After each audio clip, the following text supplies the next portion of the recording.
स्वागत करता हूँ कि वो आज हमारे इस जीएसटी महाकुंभ में हमारे सहयोगी हैं, बल्कि हमारे को आशीर्वाद देने आए पानीपत ब्रांच को। तो उनका मैं तहे दिल से बहुत बहुत धन्यवाद करता हूँ। इसके अलावा हमारे से जो RSC यादव जी हैं, निकासा चेयरमैन, उनका भी बहुत बहुत स्वागत करता हूँ कि आज वो पानीपत में इस जीएसटी महाकुंभ की अगली कड़ी में हमारे साथ जुड़े। आज के हमारे मुख्य स्पीकर हैं जो भवेश जी हैं, जो इंडस्ट्री स्पेसिफिक पे आज की अगली कड़ी के हमारे गेस्ट हैं, गेस्ट स्पीकर भी हैं वो। तो मैं सभी का स्वागत करता हूं पानीपत ब्रांच की तरफ से कि आगे भी आप इसी तरह हमें सहयोग देते रहेंगे। Thank you. Thank you Suresh ji, thank you वर्दी chairman of the Panipat branch. आपका सर बहुत बहुत धन्यवाद फॉर द काइंड वर्ड्स। और अब हम चलते हैं सर सीधा central council member C Rajesh Sharma ji के पास। राजेश जी हमारी हर तरीके से हेल्प कर सकते हैं, क्योंकि उनके पास जो जो चीजें हैं वो सबके पास नहीं होती। जी Rajesh ji, over to you sir. Thank you Bhupendra, मेरे छोटे भाई। It is a great privilege to join Panipat branch in this today's webinar. And practically, I can say one thing. During this whole tenure, a lot of branches had organized several webinars, and I was requested by several branches.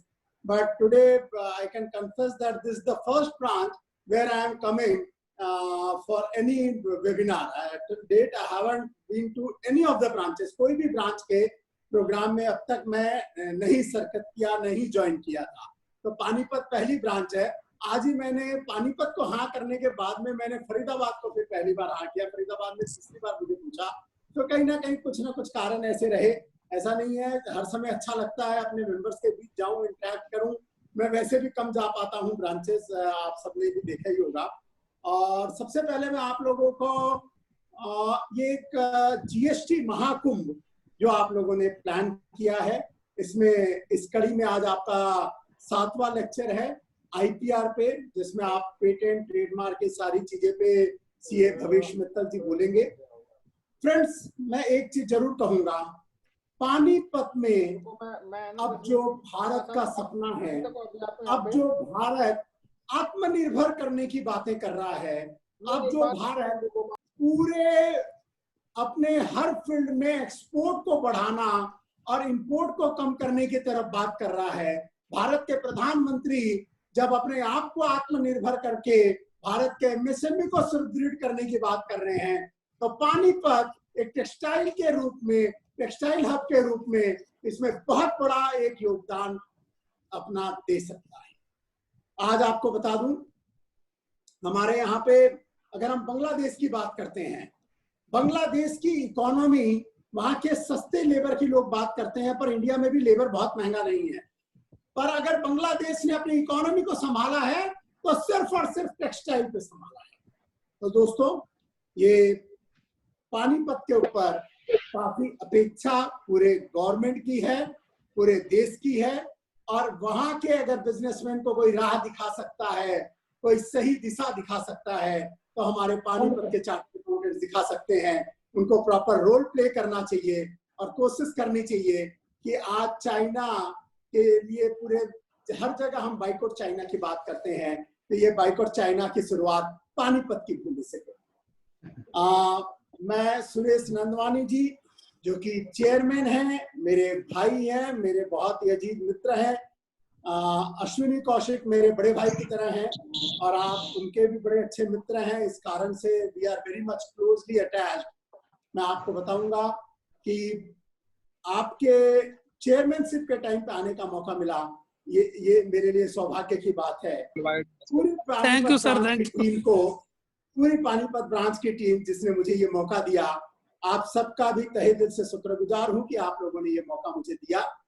और हमारे बीच में रतन सिंह यादव जी हैं, जो कि हमारे regional council से हैं। मैं रतन सिंह जी के बारे में एक चीज जरूर कहूंगा। रतन सिंह जी इंस्टीट्यूट से पिछले कई दिनों से बहुत एक्टिवली जुड़े हुए हैं।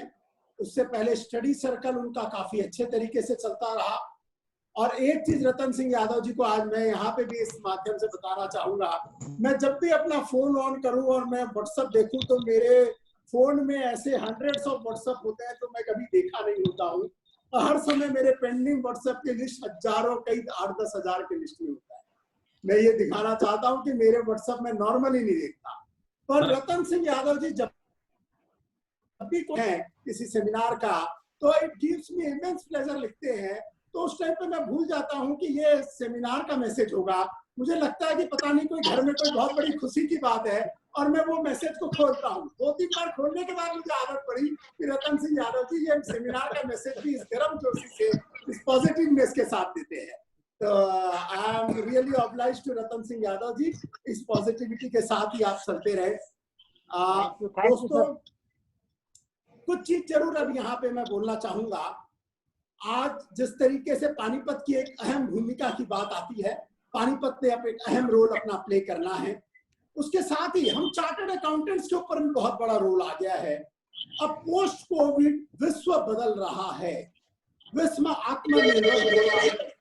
आज हमारे पास पीपीटी किट नहीं बन रही थी, अब पीपीटी किट बन रही है। आज हमारे यहाँ N95 मास्क नहीं बन रहे थे, मेरा एक जानकार है जो रोज के 3 लाख मास्क बना रहा है। इस तरीके से बहुत सारी चीजें हो रही है। हमारे यहाँ टेक्सटाइल इंडस्ट्री के जो लोग हैं सब पीपीटी किट बनाने में लग गए हैं। तो ऐसे बहुत सारी चीजें हैं जो कि चीजें चालू हो चुकी है। तो ये आत्मनिर्भर भारत के तरफ अगर हमको आगे बढ़ना है तो we need to be vocal towards local, और उसके लिए अपने लोकल को हमें सपोर्ट करना पड़ेगा। दोस्तों, chartered accountants are custodian of country's wealth.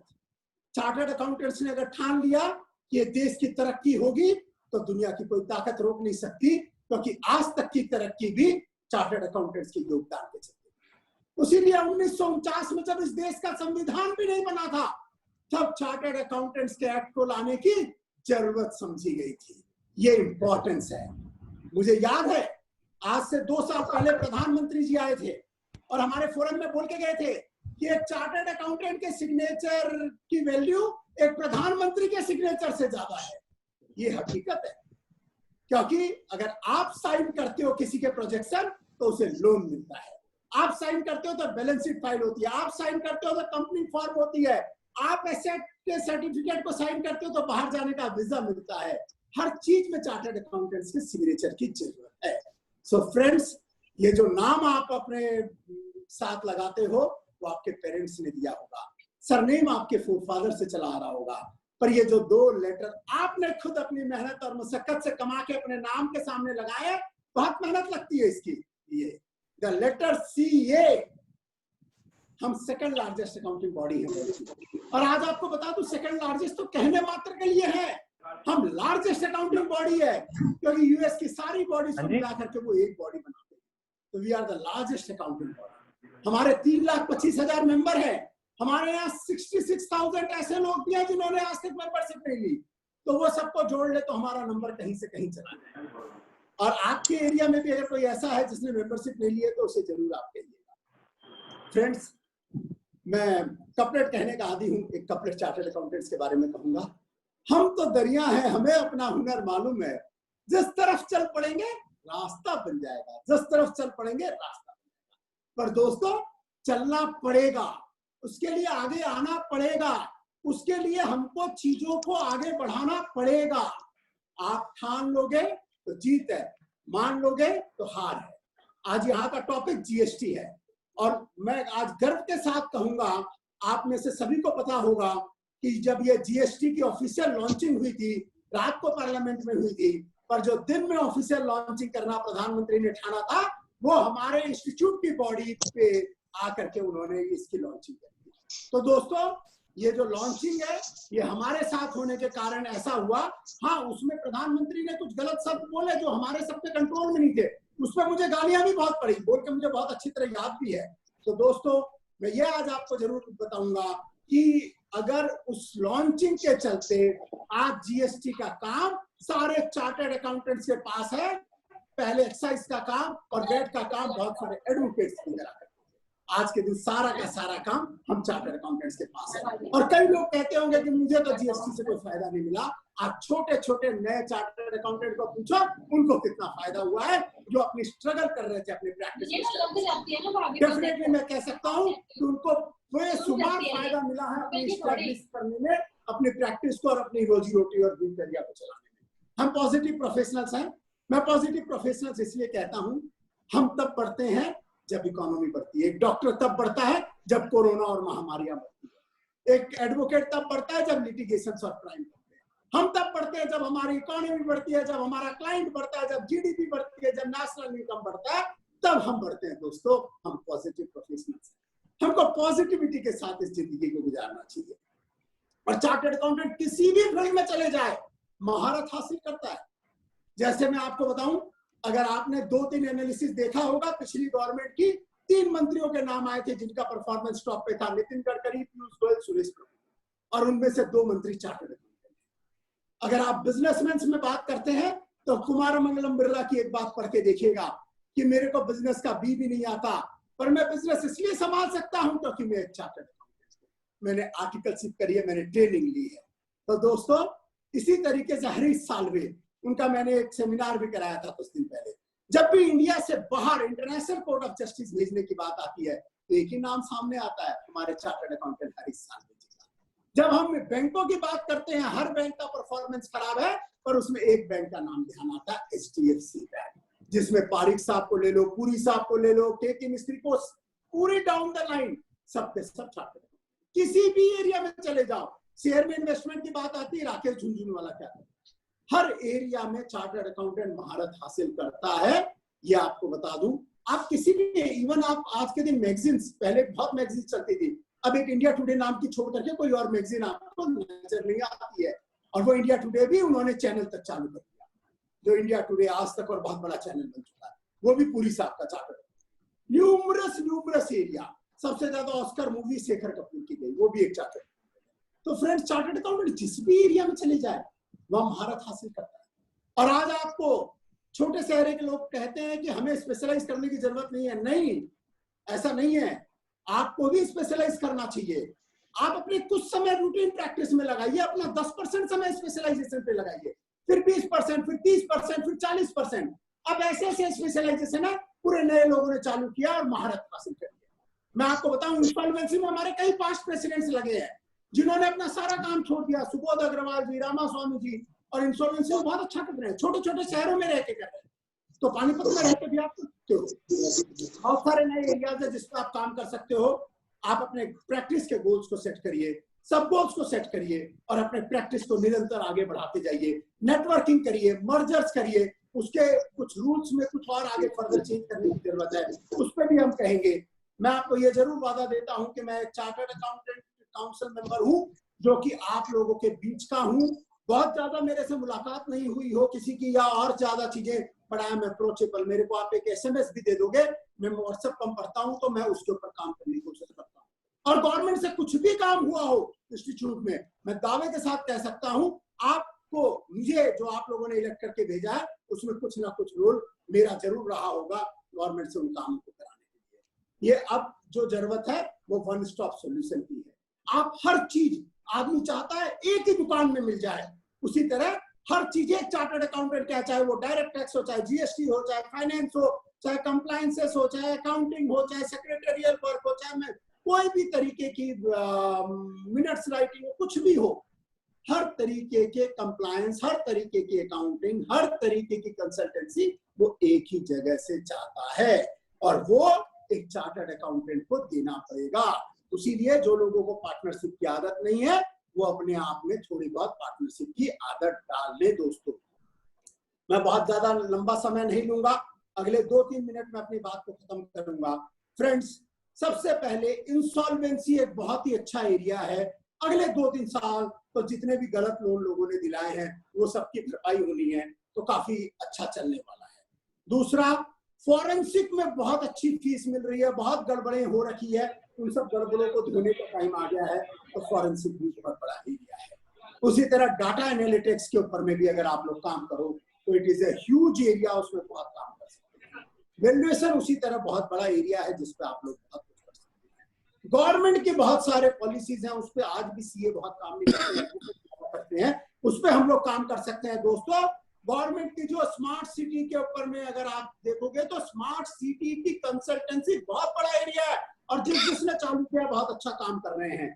मुद्रा लोन कुछ लोग दिला रहे हैं, वो मुद्रा लोन में बहुत महारत हासिल कर चुके हैं, पर उस पर हमें घुसना चाहिए। स्किल इंडिया के एरिया में हम अगर ट्रेन करते हैं अकाउंटेंट्स वगैरह को, ये भी एक अच्छा बड़ा एरिया है। स्टार्टअप का रजिस्ट्रेशन, स्टैंड अप का रजिस्ट्रेशन, मेक इन इंडिया के लिए रजिस्ट्रेशन, ये सारे एरिया में हमें घुसना चाहिए। दोस्तों, मुझे याद है मैं लास्ट इलेक्शंस के टाइम पे पानीपत नहीं आया था, उसी समय एक दिन मैं रोहिणी गया हुआ था और मेरे पास कॉल आया कि आज यहाँ पे कोई गेट टुगेदर है, आप अगर आप आ जाओ, किसी मित्र ने फोन किया, और मैं चला गया।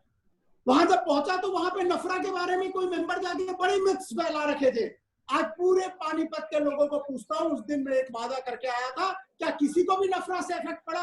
क्योंकि हम लोग बहुत गलत बातें बोलते हैं, हम लोग बहुत गलत चीजों को समझाने की कोशिश करते हैं, और ये सारा प्रतीत कराते हैं जैसे हमारा इंस्टीट्यूट काम ही नहीं कर रहा। नफरा पिछले कई सालों से होने की कोशिश कर रहे थे, 2013 से, और आज आपको बता दूं, अगर उसको हम लोगों ने नहीं लगने दिया था तो उसमें पूरा रोल हम लोगों ने प्ले किया था और उसको हर लेवल पे रोका था।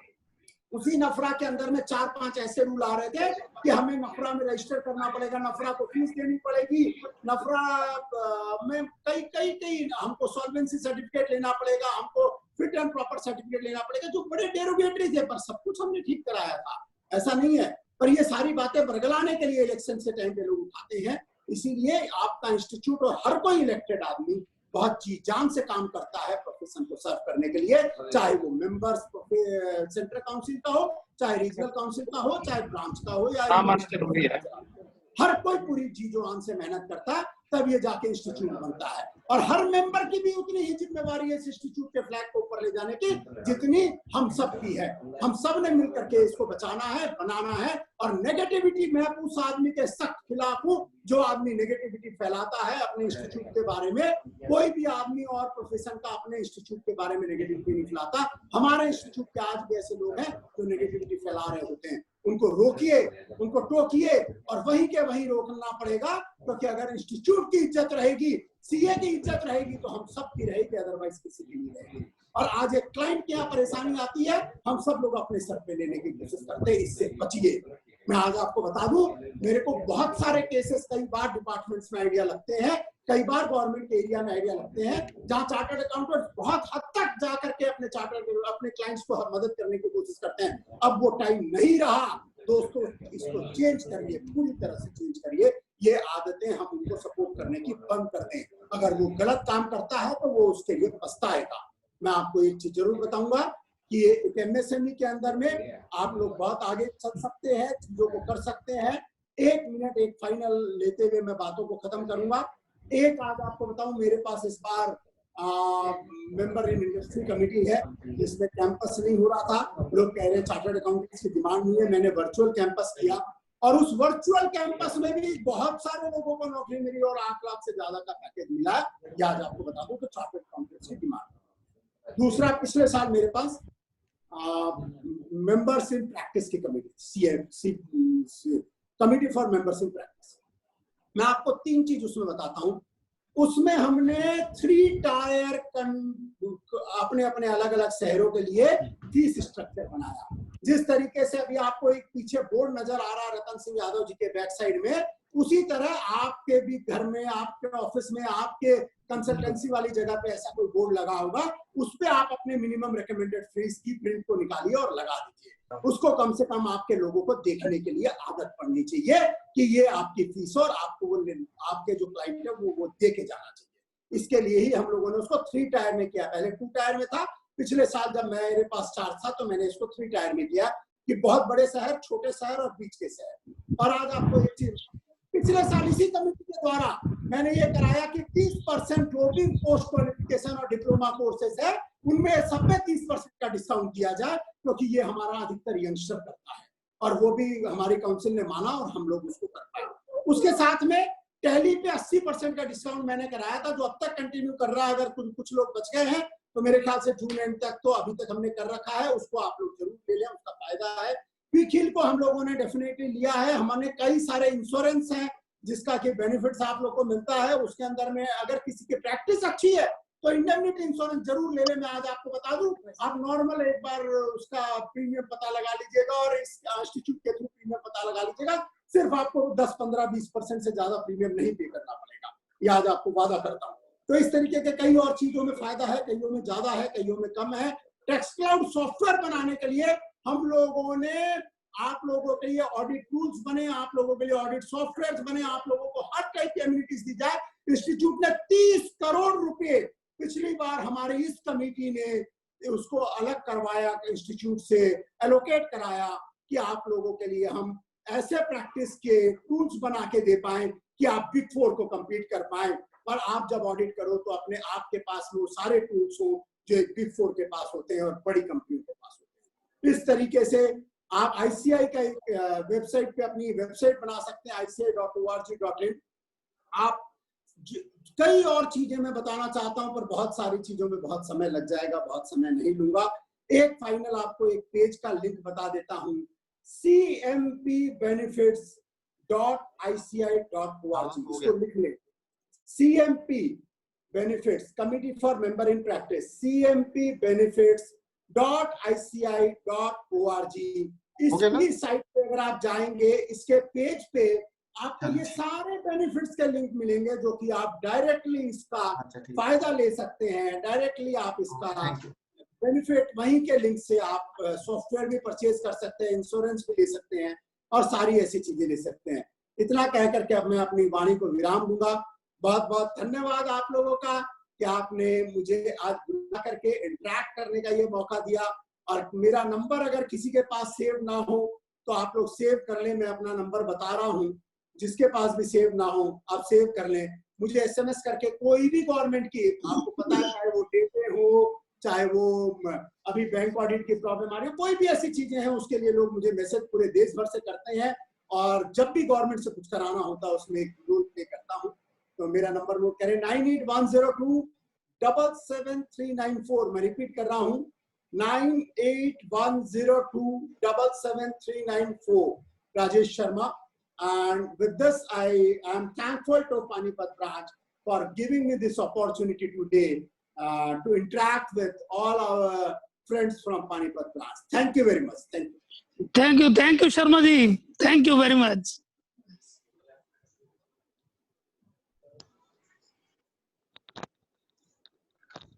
भूपेंद्र जी, मैंने ज्यादा समय तो नहीं ले लिया। नहीं शर्मा जी, बहुत बढ़िया रहा जी, आपका डेलिब्रेशन बहुत अच्छा रहा जी। थैंक यू सर, आपने बेनिफिट्स जो भी बताया काफी अच्छे बताया है। तो मैं एक्सपेक्ट करता हूँ कि मेंबर्स को बहुत ज्यादा बेनिफिट हो रहा होगा इससे। तो इसी तरह से कंटिन्यू करते रहना चाहिए आपको, और मेंबर्स के बीच भी आपको किसी भी माध्यम से आप जुड़े रहना चाहिए हमेशा। हम तो आपके सहयोग की पूरी अपेक्षा रखते हैं। थैंक यू राजेश सर, बहुत बहुत धन्यवाद शर्मा जी आपका। पानीपत और दिल्ली अगर जुड़ जाएंगे तो सर पक्का हम लोकल से वोकल बनेंगे ही बनेंगे। और अब मैं फॉरवर्ड कर रहा हूँ सर RS यादव, हमारे NICASA chairman. Sir welcome you sir on the platform sir. जी, over to you sir. Thank you so much to team of Panipat branch to invite me as a guest on this GST Mahakumbh, जो पिछले लगभग 7-8 रोज से चल रहा है। एक बड़ी अच्छी पहल है। और मैं my special thanks to chairman Suresh Nandwani ji, vice chairman Manpreet ji, Bhupendra Dixit ji secretary, and Yogesh Goyal ji of course खजांची, क्योंकि बगैर खजाने के तो कुछ बात बनती नहीं है, तो खजांची का भी बहुत बहुत धन्यवाद। और हमारे बड़े भाई राजेश शर्मा जी, मुझे नहीं पता उम्र में तो मुझसे बड़े हैं या छोटे हैं, बट सेंट्रल काउंसिल मेंबर, अनुभव उनका मेरे से बड़ा है। तो मैं ये कहूंगा कि वो अगर उम्र में भी छोटे हैं तो मेरे से बहुत छोटा हूं। हाँ, तो मेरे से बड़े ही हैं, क्योंकि second time central council member हैं, 2 बार रीजनल काउंसिल में रहे हैं, चेयरमैन भी रहे हैं। और इनकी तो खैर तारीफ क्या करूं, आप सभी जानते ही हैं। क्योंकि ICAI को जब भी कभी कनेक्टिविटी का इशू होता है सेंट्रल गवर्नमेंट से, तो हमें एक ही नाम दिखाई देता है, वो अपने छोटे भाई राजेश शर्मा जी, क्योंकि राजेश शर्मा जी वो थ्रेड है जो कहीं ना कहीं गवर्नमेंट को और आईसीआई को जोड़ते हैं, और राजेश भाई ने बहुत अच्छी चीजें कवर की हैं, तो मैं उनका रिपीटेशन भी नहीं करूंगा। बस जो इन्होंने एक बड़ी अच्छी बात कही कि हमें नेगेटिविटी से बचना चाहिए, क्योंकि आईसीआई है, अगर हम उसी को काटने में लगेंगे, ये तो वैसे ही बात हो जाएगी कि हम जिस पेड़ के नीचे बैठे हैं, छाया ले रहे हैं, उसी की जड़ें काटने लगेंगे, तो एक दिन ऐसा आएगा कि वो पेड़ हमें छाया भी दे नहीं पाएगा और शायद हमें धूप में ही बैठना पड़े। तो हमें ऐसी कोशिश नहीं करनी चाहिए कि हम आईसीआई की नेगेटिविटी फैलाएं। मैं ये नहीं कहता कि प्रॉब्लम्स नहीं होती होंगी, हम भी इश्यू उठाते हैं, ऐसा नहीं कि हम उठाते नहीं है, हम भी इश्यू उठाते हैं, लेकिन उसका प्रॉपर एक प्रोसेस है, प्रॉपर एक प्रोटोकॉल के तहत आप जाइए। आपके संपर्क में ब्रांच के कमेटी मेंबर्स हैं, आपके संपर्क में रीजनल काउंसिल मेंबर्स हैं, आपके संपर्क में सेंट्रल काउंसिल मेंबर्स हैं, आप उनसे फोन पे उठाइए, फोन पे नहीं तो आप प्रेसिडेंट सेक्रेटरी को लेटर लिखिए। लेकिन सोशल मीडिया में बगैर चीजों को जाने, बगैर चीजों को समझे, अपनी मदर इंस्टीट्यूशन के बारे में कुछ लिखने से पहले थोड़ा हमें जरूर सोचना चाहिए। हम कई बार जल्दबाजी में भी होते हैं, हमें कई बार सब्जेक्ट की डीप का पता ही नहीं होता कि कितने डीप उसके इश्यूज हैं, और हम सोशल मीडिया में आके लिख देते हैं, तो ऐसा हमें थोड़ा बचना चाहिए। और राजेश भाई ने ठीक कहा है कि पॉजिटिविटी जो है वो हमेशा कैरी करती है, तो एक मैं छोटा सा बता भी दूं, ज्यादा पॉजिटिविटी अप्रोच आप रखेंगे तो डेफिनेटली बढ़ेंगे। और जहां तक पानीपत ब्रांच का सवाल है, पानीपत मुझे पता है कि टेक्सटाइल इंडस्ट्री में बहुत बड़ा अहम रोल प्ले करता है, और शायद जो आत्मनिर्भर भारत का जो एक सपना अभी तो जो है हमारे माननीय प्रधानमंत्री जी ने, शायद मुझे लगता है पानीपत उसमें बहुत अहम रोल प्ले कर सकता है। जहां तक हमारा चाइना से जो इंपोर्ट जो इस इंडस्ट्री से रिलेटेड जितने भी इक्विपमेंट्स या जो भी पार्ट्स हैं, क्योंकि मुझे पता है, मुझे मेरे कुछ क्लाइंट्स हैं जो टेक्सटाइल इंडस्ट्री से रिलेटेड जो पार्ट्स वगैरह में डील करते हैं, काफी चाइना से करते हैं, तो अच्छा है कुछ अगर पानीपत वो एक हब बन के निकले। जहां तक चार्टर्ड अकाउंटेंट्स का सवाल है, तो मैं तो कहूंगा ये आत्मनिर्भर भारत जो है और एक 5 ट्रिलियन इकोनॉमी का जो एक सपना जो है, इसको आप इस तरह से देखिए कि ये आपके लिए भी अपनी प्रैक्टिस के द्वार खोलेगा, क्योंकि जितना इकोनॉमी बढ़ेगी, आत्मनिर्भर बनने का मतलब यहाँ आपके लोकल इंडस्ट्रीज ग्रो होंगी, तो डेफिनेटली जब लोकल इंडस्ट्रीज ग्रो होंगी तो कहीं ना कहीं हमारे जो चार्टेड अकाउंटेंट्स जो जनरली हम बात करते हैं कि छोटे कस्बों में बैठे हुए हैं, छोटे शहरों में बैठे हुए हैं, डेफिनेटली कहीं ना कहीं उनके लिए काम जनरेट होगा। फीस के इश्यू पे हम कॉम्प्रोमाइज ना करें, क्योंकि हमें आदत बहुत है फ्री की सलाह देने की, और जब जिसको फ्री की सलाह देते हैं तो वो अपनी अपने नहीं, अपने रिश्तेदारों तक की सलाह भी ले जाता है, तो उसको आप अवॉइड करें। ये आपने जो जेन्युइन चार्जेज है वो जरूर लें। और पानीपत ब्रांच अच्छा कर रही है। आज जो हमारा एक पेंडेमिक फैला कोविड-19, उसने हमें एक अच्छी अपॉर्चुनिटी दे दी कि we break all the borders. अब वो दिक्कत नहीं है कि भाई मैं पानीपत में अगर कोई प्रोग्राम है तो मुझे फिजिकली जाना है, वो बाउंड्री जब ब्रेक हो गई है, वर्चुअल मीटिंग्स का एक दौर आ गया है। और my sincere thanks to ICI council also, जो समय समय पे पेंडेमिक को देखते हुए हमारी जो नीड्स हैं, चाहे वो स्टूडेंट्स की हो, चाहे वो अपने वर्चुअल मीटिंग्स की हो, चाहे हमारे वेबिनार्स की हो, उस पर बीच बीच में गाइडलाइंस लाते रहे हैं। और अभी लेटेस्ट 15 जून को एक सर्कुलर निकाला है, क्योंकि बड़ा एक इशू सा खड़ा हो रखा था बच्चों के एग्जाम्स को लेके, तो उसमें ऐसा हुआ कि views opinions and request from the students, majority of the students ने कहा कि जी हमें एग्जाम देना है। फिर भी इंस्टीट्यूट ने यहाँ तक भी सोचा, अगर एक बच्चा भी चाहता है कि उसको डर है कहीं ना कहीं पैंडेमिक फैलने का डर है, तो इंस्टीट्यूट ने उसको भी ऑप्शन दिए कि भाई कोई ऐसा बच्चा है तो वो ऑप्ट आउट ऑप्शन में चला जाए, कोई दिक्कत नहीं है। उसके जितने भी बेनिफिट्स जो इस मई अटेम्प्ट के साथ खत्म हो रहे थे, वो सारे के सारे उसके आगे कैरी फॉरवर्ड हो जाएंगे, और वो आपने देखा भी है। तो ऐसा मैं मानता हूं कि स्टूडेंट्स भी मन लगा के पढ़ें, अफवाहों में ना जाएं, क्योंकि अगर एग्जाम देना है दिल लगा के करें एग्जाम। तेरी वो आपका दोनों बैंकिंग ही, मैं निकासा चेयरमैन होने के नाते भी कहूंगा कि आपके पास ऑप्शन अवेलेबल है, आप कोई भी ऑप्शन ऑप्ट करें और मन लगा के पढ़ें। और निकासा और एनआईआरसी स्टूडेंट्स के लिए अच्छे अच्छे प्रोग्राम्स करती है, आप बिलीव नहीं करोगे, हमने इन पैंडेमिक में निकासा और एनआईआरसी ने मिलकर लगभग 250 से 300 प्रोग्राम्स कर दिए हैं, जो जो प्रोग्राम्स हमारे पेंडेमिक की वजह से क्लासेस अधूरी रह गई थी, जिन बच्चों के पैसे आए हुए थे, क्योंकि वो क्लोज्ड सेमिनार्स हैं, जिन जिन के पैसे आए हुए थे उन्हीं के लिए हमें करने थे, पेंडेमिक के चक्कर में वो कर नहीं पाए थे, ब्रेक हो गया था, तो वो हमने वर्चुअल सेमिनार्स उनकी क्लासेस लेके हमने स्टार्ट कर रखी हैं। हमने crash courses open to all students किए। जो स्टूडेंट्स नहीं ज्वाइन कर पाए वो हमारे एनआईआरसी के यूट्यूब चैनल पे जाकर चेक कर सकते हैं, देख सकते हैं। हमने how to become top ranker, top performer ICI exams में एक प्रोग्राम किया था, आप देखेंगे उसमें 20,000 22,000 के आसपास व्यूज हैं। अगर बच्चे को किसी को, मैं तो सीएज को कहूंगा अपने आर्टिकल्स को जरूर एनकरेज करें कि वो जरूर उनको देखें। हम छोटे से लेके बड़ा प्रोग्राम पूरा स्टूडेंट्स के लिए करते हैं, आईसीआई के साथ मिलकर करते हैं। एनआईआरसी अपने आप में मेंबर्स के लिए भी प्रोग्राम चलाती है। आज भी हमारा एक 3 से 5 में प्रोग्राम चल रहा है, लेकिन क्योंकि भूपेंद्र जी ने मुझसे कल के लिए भी रिक्वेस्ट की थी, कुछ मैं अपने निजी कारणों की वजह से कल नहीं आ पाया था, तो मैंने कहा था आज मैं जरूर आऊंगा।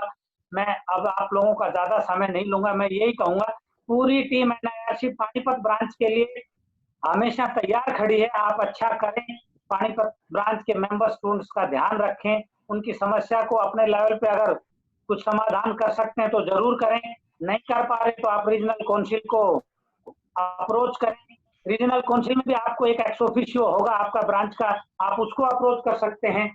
उनसे भी बात नहीं बन रही तो वो एनआईआरसी में लेके आएंगे, एनआईआरसी से नहीं बनेगी तो एनआईआरसी उस इश्यू को आईसीआई के पास लेके जाएगी। तो आप जरूर इसको फॉलो करके आप अपनी ब्रांच को करें, क्योंकि एनआईआरसी क्या है, NIRC just a bunch of branches, branches का एक इकट्ठा समूह एनआईआरसी है। एनआईआरसी की ब्रांचेस अच्छा करेंगी, उसके अंदर आने वाले स्टडी सर्कल चैप्टर्स अच्छा करेंगे, तो डेफिनेटली ब्रांच भी अच्छा करेंगे। और हम चाहते हैं इस साल आने वाले समय में, मैं ऐसी आशा करता हूं कि पानीपत ब्रांच भी अवार्ड ले और साथ में एनआईआरसी भी अपना अवार्ड कहीं ना कहीं दावेदारी करे आईसीआई पे, लेकिन वो आप सब लोगों के सहयोग के बगैर होगा नहीं। तो मैं थोड़ा सा यहाँ स्वार्थी हूँ, ये समझ लीजिए। मैं रिक्वेस्ट करूंगा कि जो जो कंप्लायंस आपको आईसीआई एनआईआरसी से करने हैं वो आप अपने अवार्ड के साथ साथ ये भी जरूर ध्यान रखें कि वो कहीं ना कहीं एनआईआरसी के भी अवार्ड में काउंट होता है, तो उसको भी थोड़ा ध्यान देते हुए टाइमली कंप्लायंसेस करें, ऑडिट टाइमली कंप्लीट करवाएं, जो इन्फॉर्मेशन टाइमली देनी है वो देते रहें। और ट्रांसपेरेंसी का मैं आपको अश्योर करता हूं कि जो डिजर्व करेगा उसको मिलेगा, यहाँ कोई इसमें कोई शक नहीं है। मैं again my sincere thanks to the team Panipat branch to give me and this opportunity and I rest my voice. Thank you so much. मेरी कोई कभी ऐसी इंटेंशन होती नहीं किसी की भावनाओं को हाथ करने की, तो अगर जाने अनजाने में ऐसा कहीं कि हो भी गया हो तो मैं क्षमा प्रार्थी हूँ, मैं हाथ जोड़ के बिल्कुल क्षमा चाहता हूँ अगर किसी को ऐसा लग गया हो कि मेरे मुंह से कुछ ऐसा निकल गया हो। Thank you so much Suresh ji, Manpreet ji, Bhupendra ji, जिन्होंने इतना पेन लिया, मुझे 2-3 बार संपर्क किया, बल्कि मैं कहूँ 3-4 बार इन्होंने संपर्क किया कि कहीं मैं समय को मिस ना कर दूं। और योगेश गोयल जी तो छोटे भाई हैं, ये तो आते रहते हैं हमारे, अब तो खैर ट्रेजरर हो गए, पहले हमारे द्वारका स्टडी सर्कल में प्रोग्राम्स में भी आते थे और इनका बड़ा सहयोग भी रहा है, क्योंकि मैं पानीपत में अगर किसी को जानता था तो योगेश जी और देवेंद्र कपूर जी दो ही थे जिनको मैं नजदीकी से जानता था। अब तो खैर बहुत जान पहचान होगी इन दोनों भाइयों की वजह से। तो थैंक यू सो मच, सब अपने भाई ब्रदर्स हैं, यंग टीम है, मैं तो कहूंगा यंग में बड़ा एनर्जी होती है, यंग टीम आगे बढ़े, पानीपत को आगे ले जाए। Thank you so much, thank you so much. Thank you Yadav ji. बहुत बहुत धन्यवाद सर। और we are already getting late, so over to you Bhavesh ji. Bhavesh ji starts your deliberation sir. Thank you Yadav ji, बहुत बहुत धन्यवाद सर आपका। Thank you sir. जी भावेश जी।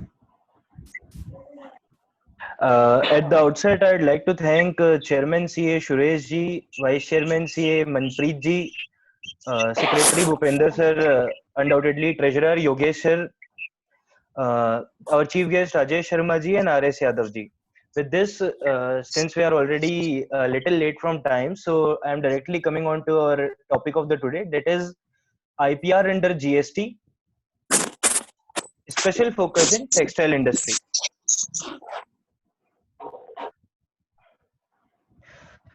आज के जो हमारे कंटेंट है वो कुछ 11 टॉपिक्स में बेस्ड हैं, सबसे पहले हम ये समझेंगे कि आईपीआर होते क्या हैं, what are intellectual property rights as far as indirect taxation is concerned.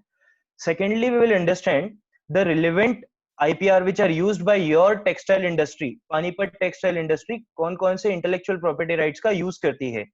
दूसरा, अगर यूज करती है तो उसको कैसे यूज करती है, how the industry uses such IPRs. इतना समझने के बाद will come on to supply, GST, all those aspect की आईपीआर गुड्स है कि सर्विस है, कस्टम्स लॉ में कोई प्रेसिडेंस है क्या इससे रिलेटेड, आईपीआर अगर मैं सप्लाई करता हूँ तो उसका प्लेस ऑफ सप्लाई क्या होगा, क्या इंटेलेक्चुअल प्रॉपर्टी राइट्स को लेके कोई एग्जम्पशन है, फॉरवर्ड चार्ज लगेगा, रिवर्स चार्ज लगेगा. उसके बाद हम कुछ एक केस स्टडीज भी देखेंगे. सो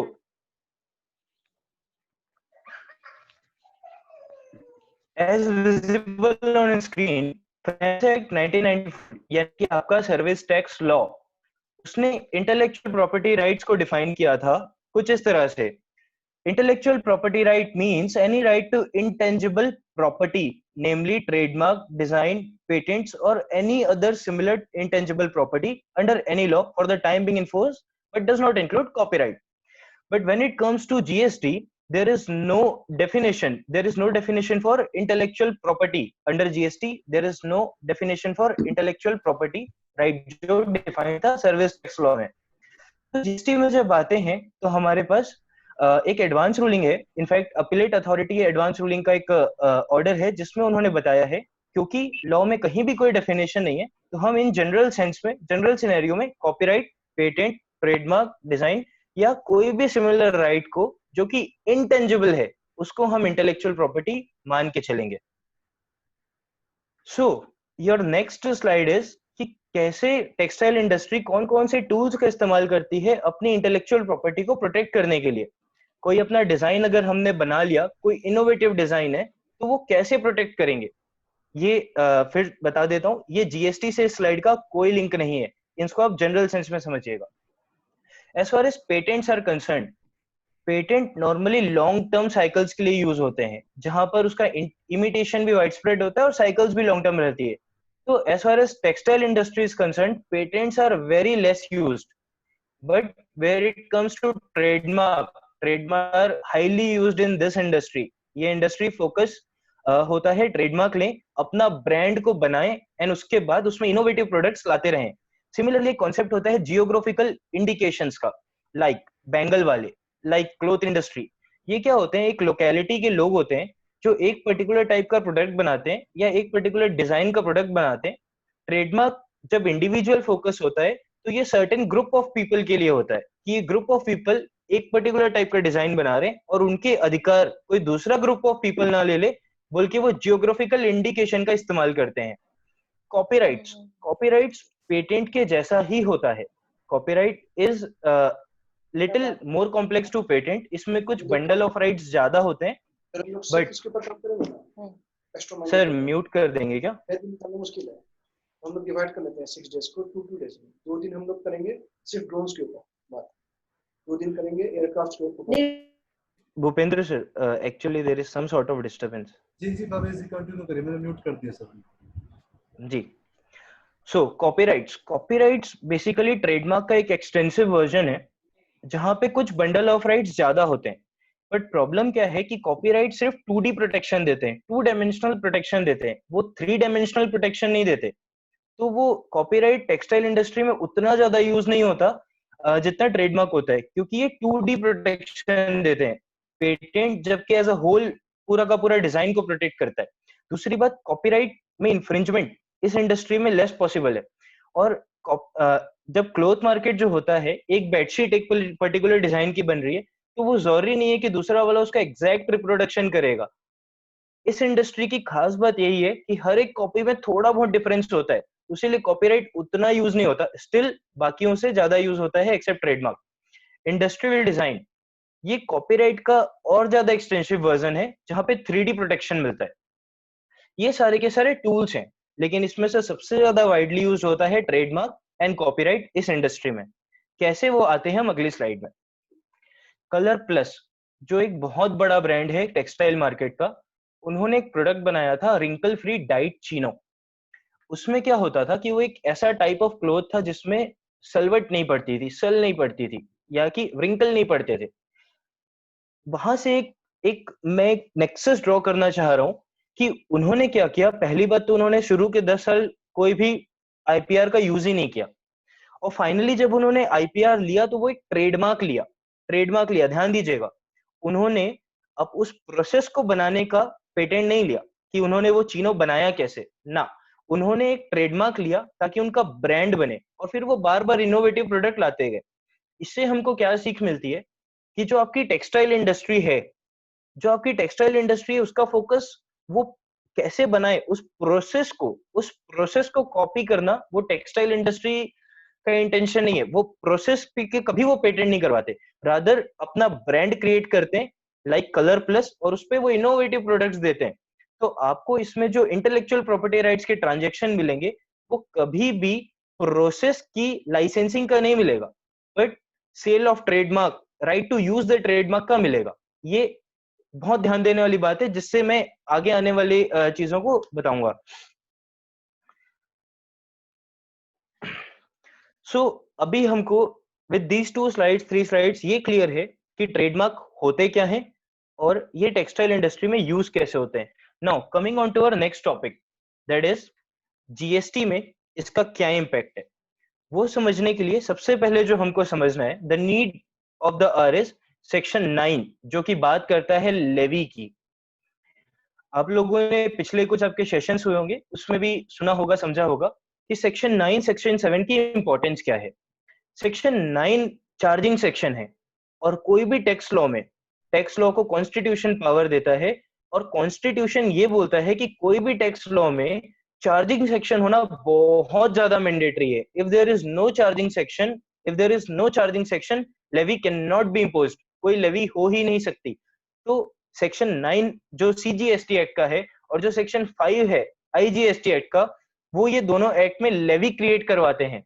और वो लेवी क्रिएट होने के बाद सेक्शन रीड कैसे करता है, there shall be levied a tax called the CGST act which will be levied on the intrastate supplies of goods or services. Intrastate supplies of goods or services. 3 important words क्या है वो? First thing supply, second thing goods, third thing services. मतलब supply होनी चाहिए, goods या service दोनों में से किसी एक की होनी चाहिए। देन सबसे पहले अपन एग्जामिन करते हैं कि सप्लाई क्या है। सेक्शन 7 इस बात को क्लियर करता है। जब आप section 7 of the CGST act देखेंगे, section 7 of the CGST act बोलता है supply includes all forms of sale, transfer, barter, exchange, lease, licence, rental, disposal made or to be made for a consideration in the course or in furtherance of business, and includes without consideration supplies which are referred to in schedule 1. उसके बाद एक subsection आता है 1A का, जो बोलता है जो चीजें ऊपर सप्लाई बन गई, सेक्शन 7 के टेस्ट को सेटिस्फाई कर ली, sale, transfer, barter, exchange, made or to be made, उसको वापस से एग्जामिन करा जाएगा शेड्यूल 2 के हिसाब से कि वो गुड्स की सप्लाई है कि सर्विस की सप्लाई है। ध्यान दीजिएगा, 3 इंपॉर्टेंट चीज है, सप्लाईज, गुड्स एंड सर्विसेज। ये तीनों का होना बहुत महत्वपूर्ण है टैक्स लगने के लिए। तो सप्लाई हमने देखा, sale, transfer, barter, exchange, lease, licence. आज के डिस्कशन के लिए लाइसेंस और सेल बहुत ज्यादा इंपॉर्टेंट है। और दूसरा, ये जो शेड्यूल 2 है ये बताता है कि क्या चीज गुड्स है और क्या चीज सर्विस है, ये बहुत ज्यादा इंपॉर्टेंट है। फिर एक कॉन्सेप्ट आता है कंपोजिट सप्लाई का और मिक्स सप्लाई का, जो आगे मैं आने वाली 3-4 स्लाइड्स के बाद आपको क्यों बताया अभी वो उसका रीजन बताऊंगा। तो अभी समझते हैं कंपोजिट सप्लाई क्या होता है। कंपोजिट सप्लाई का मतलब 2 या 2 से ज्यादा सप्लाई जो कि नेचुरली बंडल्ड है और उसका एक एलिमेंट प्रीडोमिनेंट है, यानी कि प्रिंसिपल सप्लाई है, और वो इन कंजंक्शन विद जा रही है। तो उस पूरी की पूरी सप्लाई को जो सेक्शन 8 है सीजीएसटी एक्ट का, वो डीम करता है कि जो उसका प्रिंसिपल कंपोनेंट है वो उसकी सप्लाई हो। एग्जांपल लेते हैं, लाइक लैपटॉप एंड कवर। ये हमारी इंस्टीट्यूट बार बार एग्जांपल लेती थी, लैपटॉप एंड कवर। तो जो कवर है वो लैपटॉप के साथ ही जाता है, नए लैपटॉप के साथ, तो वो नेचुरली बंडल्ड है और वो साथ में सप्लाई हो रहा है। दोनों में से जो हाईएस्ट रेट ऑफ टैक्स है वो नहीं देखूंगा मैं यहाँ पे, मैं देखूंगा लैपटॉप प्रीडोमिनेंट है कि कवर प्रीडोमिनेंट है। लेट अस से फॉर एग्जांपल कवर 28% में टैक्सेबल है और लैपटॉप 18% में टैक्सेबल है, जस्ट फॉर एग्जांपल। तो यहाँ पे प्रीडोमिनेंट एलिमेंट मेरा लैपटॉप है तो टैक्स 18% लगेगा। इनफैक्ट कवर का रेट उसमें शामिल है तो भी पूरी की पूरी सप्लाई में 18% का रेट लगेगा। वेयरएस अगर ये केस मिक्स सप्लाई का होता, यानी कि लैपटॉप और कवर वो नेचुरली बंडल नहीं होते, लाइक कैडबरी सेलिब्रेशन और साथ में 2-3 चॉकलेट और डाल दिया हमें और दिवाली गिफ्ट लेके जा रहा हूँ भूपेंद्र सर के यहाँ, उस केस में जो हाईएस्ट एलिमेंट होगा इस पूरी बास्केट में, वो हाईएस्ट एलिमेंट का टैक्स लगेगा मिक्स सप्लाई में। क्योंकि this is not the main thing which I am discussing, otherwise पूरा 3 घंटा यही 2 चीजों पे निकल सकता है। मैं इसको प्रोसीड करता हूँ। तो जैसा मैंने बताया कि आईपीआर के लिए सप्लाई होना बहुत जरूरी है टैक्स लगने के लिए, और जब सप्लाई होगा तो उसके बाद ये जानना बहुत जरूरी है कि गुड्स की सप्लाई है कि सर्विस की सप्लाई है। तो आइए समझते हैं कि जो इंटेलेक्चुअल प्रॉपर्टी राइट्स है वो गुड्स है कि सर्विस है। उसके बाद ही हम डिसाइड कर पाएंगे कि उसमें टैक्स कितना लगना है। तो जब मैं अज्यूम करता हूं फॉर एन इंस्टेंस कि इंटेलेक्चुअल प्रॉपर्टी राइट्स, यानी कि मैं भावेश मित्तल अपने नाम का ट्रेडमार्क करवा लिया, मेरी टेक्सटाइल फैक्ट्री है, मैंने ट्रेडमार्क करवा लिया, तो जो ट्रेडमार्क है कल चल के अगर मैं उसको सेल करूंगा तो उसको गुड्स मानूंगा कि सर्विस मानूंगा। एक कॉन्सेप्ट जो आपको माइंड में रखना है, अगर मैं ट्रेडमार्क का परमानेंट ट्रांसफर करता हूं, परमानेंट ट्रांसफर, तो पहले लॉज के प्रेसिडेंस के हिसाब से उसको गुड्स माना जाता है। जबकि मैं टेम्पररी ट्रांसफर किया, यानी कि मैं लाइसेंस दिया किसी को यूज करने का, तो उसको सर्विस माना जाता है। इस भावना को ध्यान में रखते हुए हम इस को समझेंगे। जीएसटी में एक बहुत बड़ा कंफ्यूजन है। कंफ्यूजन क्या है आपके सामने? जो नोटिफिकेशन है गुड्स का रेट का, ध्यान दीजिएगा, सप्लाई है कि नहीं वो लॉ बता देता है, उस पर रेट ऑफ टैक्स कितना लगेगा वो हमारा नोटिफिकेशन बताते हैं। तो गुड्स के लिए जो नोटिफिकेशन है 1/2017 है सेंट्रल टैक्स रेट का, जहां पे ये एंट्री है permanent transfer of intellectual property rights, यानी कि अगर मैं ट्रेडमार्क को, जो मेरे नाम का ट्रेडमार्क है, उसको परमानेंटली ट्रांसफर करता हूं, या आपका कोई क्लाइंट है वो परमानेंटली ट्रांसफर करता है इन रिस्पेक्ट ऑफ गुड्स, ध्यान दीजिएगा, इन रिस्पेक्ट ऑफ गुड्स, ऐसी इंटेलेक्चुअल प्रॉपर्टी जिसका अंडरलाइन गुड्स है, उसका अगर मैं परमानेंट ट्रांसफर करता हूं तो वहां पे 12% का टैक्स गुड्स का रेट नोटिफिकेशन बताता है। यानी कि अब आपको लग रहा होगा कि परमानेंट ट्रांसफर है तो इंटेलेक्चुअल प्रॉपर्टी गुड्स है। दूसरा नोटिफिकेशन आता है सर्विस का 11/2017 सेंट्रल टैक्स रेट। जब आप उसको पढ़ेंगे तो टेम्पररी और परमानेंट ट्रांसफर, टेम्पररी और परमानेंट ट्रांसफर और permitting the use of IPR blah blah blah other than software 12% combined.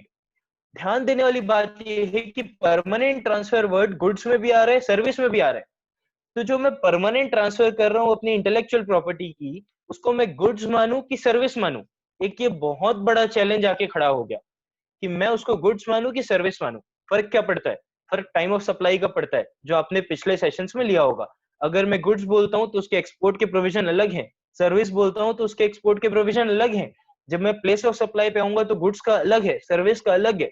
We will discuss each of thing. क्या गवर्नमेंट के पास क्लैरिटी है? गवर्नमेंट क्या बोलती है अपनी प्रेस रिलीज में? 10/11/2017 को प्रेस रिलीज आई, उन्होंने कहा कि चाहे उसको गुड्स मानो चाहे सर्विस मानो, उस पे 12% का ही टैक्स लगेगा। गुड्स मानो या सर्विस मानो, 12% का ही टैक्स लगेगा इंटेलेक्चुअल प्रॉपर्टी में। उसका ट्रांसफर होता है उसमें, तो कोई फर्क नहीं पड़ता आप उसको गुड्स मानो या सर्विस मानो।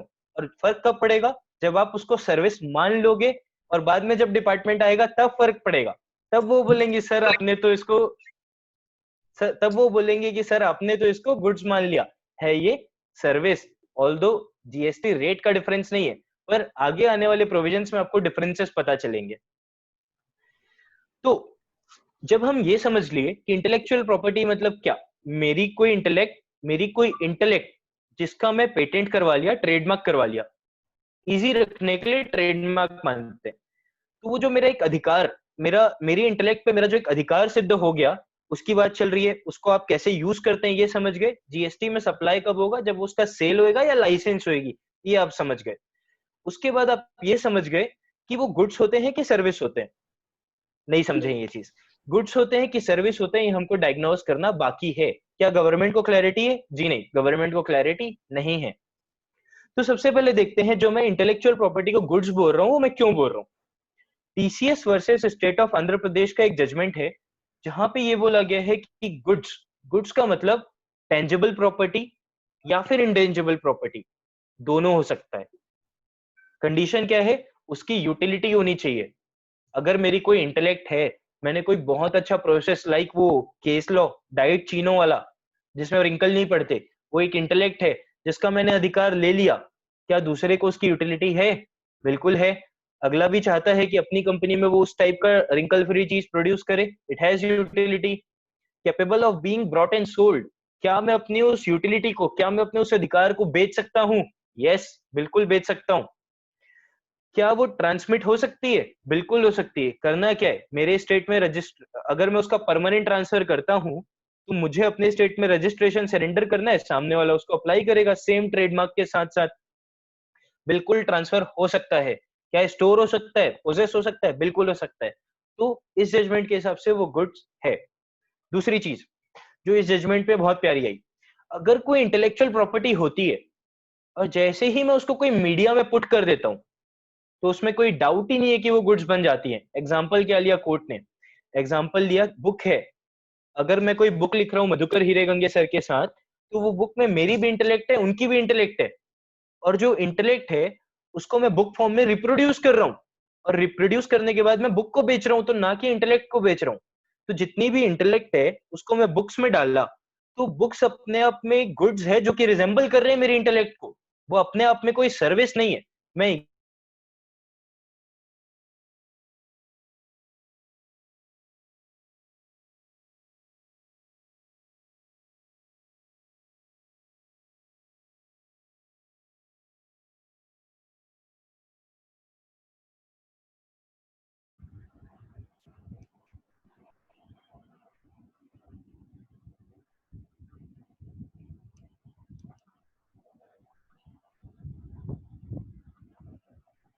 टेम्परेरी ट्रांसफर सर्विस है क्या? जब मैं सर्विस की एंट्री में आता हूं, जो सबसे शुरू में मैंने आपको दिखाई थी, वहां बोलता है टेम्परेरी ट्रांसफर तो सर्विस है ही, और परमानेंट ट्रांसफर भी सर्विस है। अभी हमने ये समझ लिया कि परमानेंट ट्रांसफर गुड्स है। ये बात सर्विस गवर्नमेंट क्यों नहीं समझी? गवर्नमेंट से ये गलती हुई है कि उन्होंने जानबूझ के लिखा है। आइए समझते हैं। Hope everyone is following. Government ने ये टेम्पररी और परमानेंट, ये जो परमानेंट वर्ड सर्विस के नोटिफिकेशन में डाला, वो जानबूझ के डाला कि उनसे गलती हो गई, कि ये एंट्री एब्सर्ड है। आइए समझते हैं। जो सर्विस वाला रेट का नोटिफिकेशन है, वहां पे एक्सप्लेनेशन है। एक्सप्लेनेशन ये बोलता है कि जो रेट नोटिफिकेशन है उसमें सर्विस का डिस्क्रिप्शन लिखा है, उसमें सर्विस का रेट लिखा है, और उसमें जो HSN लिखा है उसके ऊपर हेडिंग में चैप्टर, सेक्शन, हेडिंग सारी चीजें होती है। तो जो चैप्टर, सेक्शन और हेडिंग है, जहां जहां भी उस रेट नोटिफिकेशन में आ रही है, वो कहां से आ रही है? Scheme of classification of service से आ रही है, जो कि उस नोटिफिकेशन के एनेक्सर में दिया हुआ है। तो ये देखने के लिए जब मैं अपनी उत्सुकता से वहां पे गया, कहां पे गया? Annexure to the rate notification of service, जिसमें वो एब्सर्डिटी है परमानेंट ट्रांसफर को इंक्लूड करने के लिए। मैं देखा कि ये जो HSN है, SSC कोड यूज कर रहे हैं, क्या उस SSC कोड का जो एनेक्सर में रेफरेंस है वहां पे परमानेंट ट्रांसफर इंक्लूड है क्या? जब मैं जाके देखा तो मैं आश्चर्य हो गया कि वहां सिर्फ लाइसेंसिंग सर्विसेज इंक्लूड है। यानी कि ठेकेदार साहब, अगर आप बैंक बदल के देख लो, वहां पे जब मैं वहां पे गया सर्विस वाले रेट नोटिफिकेशन में, तो मैं वहां पे जाके देखा कि जो एनेक्सर है वो सिर्फ लाइसेंसिंग सर्विसेज की बात करता है। और जब वो एनेक्सर ही सर्विसेज की बात करता है, जिसका रेफरेंस लेके वो मेन नोटिफिकेशन आया है, तो वहां पे परमानेंट लिखना एक बहुत बड़ी एब्सर्डिटी है जो कि हुई है। दूसरी चीज, जो शेड्यूल 2 के बारे में मैंने आपको बताया था चंद मिनट पहले, वहां पर क्या बोलता है? शेड्यूल 2 बोलता है कि क्या चीज सप्लाई ऑफ गुड्स रहेगी, क्या चीज सप्लाई ऑफ सर्विस रहेगी।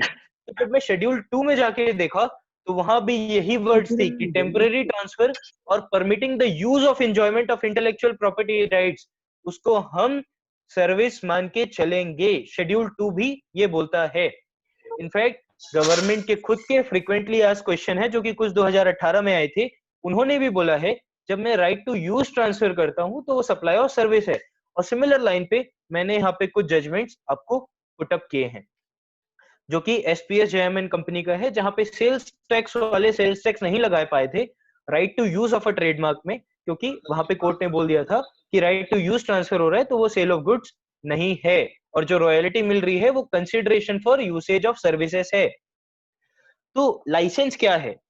लाइसेंस बेसिकली एक परमिशन है, कोई ऑल टुगेदर वो सप्लाई ऑफ गुड्स नहीं है, वो ट्रांसफर नहीं है, क्योंकि लाइसेंस को मैं कभी भी रिवोक कर सकता हूं, उसमें मैं अपनी ओनरशिप नहीं छोड़ रहा हूं। तो विद दिस स्लाइड ये सारी चीजें कंक्लूड कैसे हो रही है, किस डायरेक्शन में जा रही, कंफ्यूजन था, आईपीआर गुड्स है कि सर्विस है।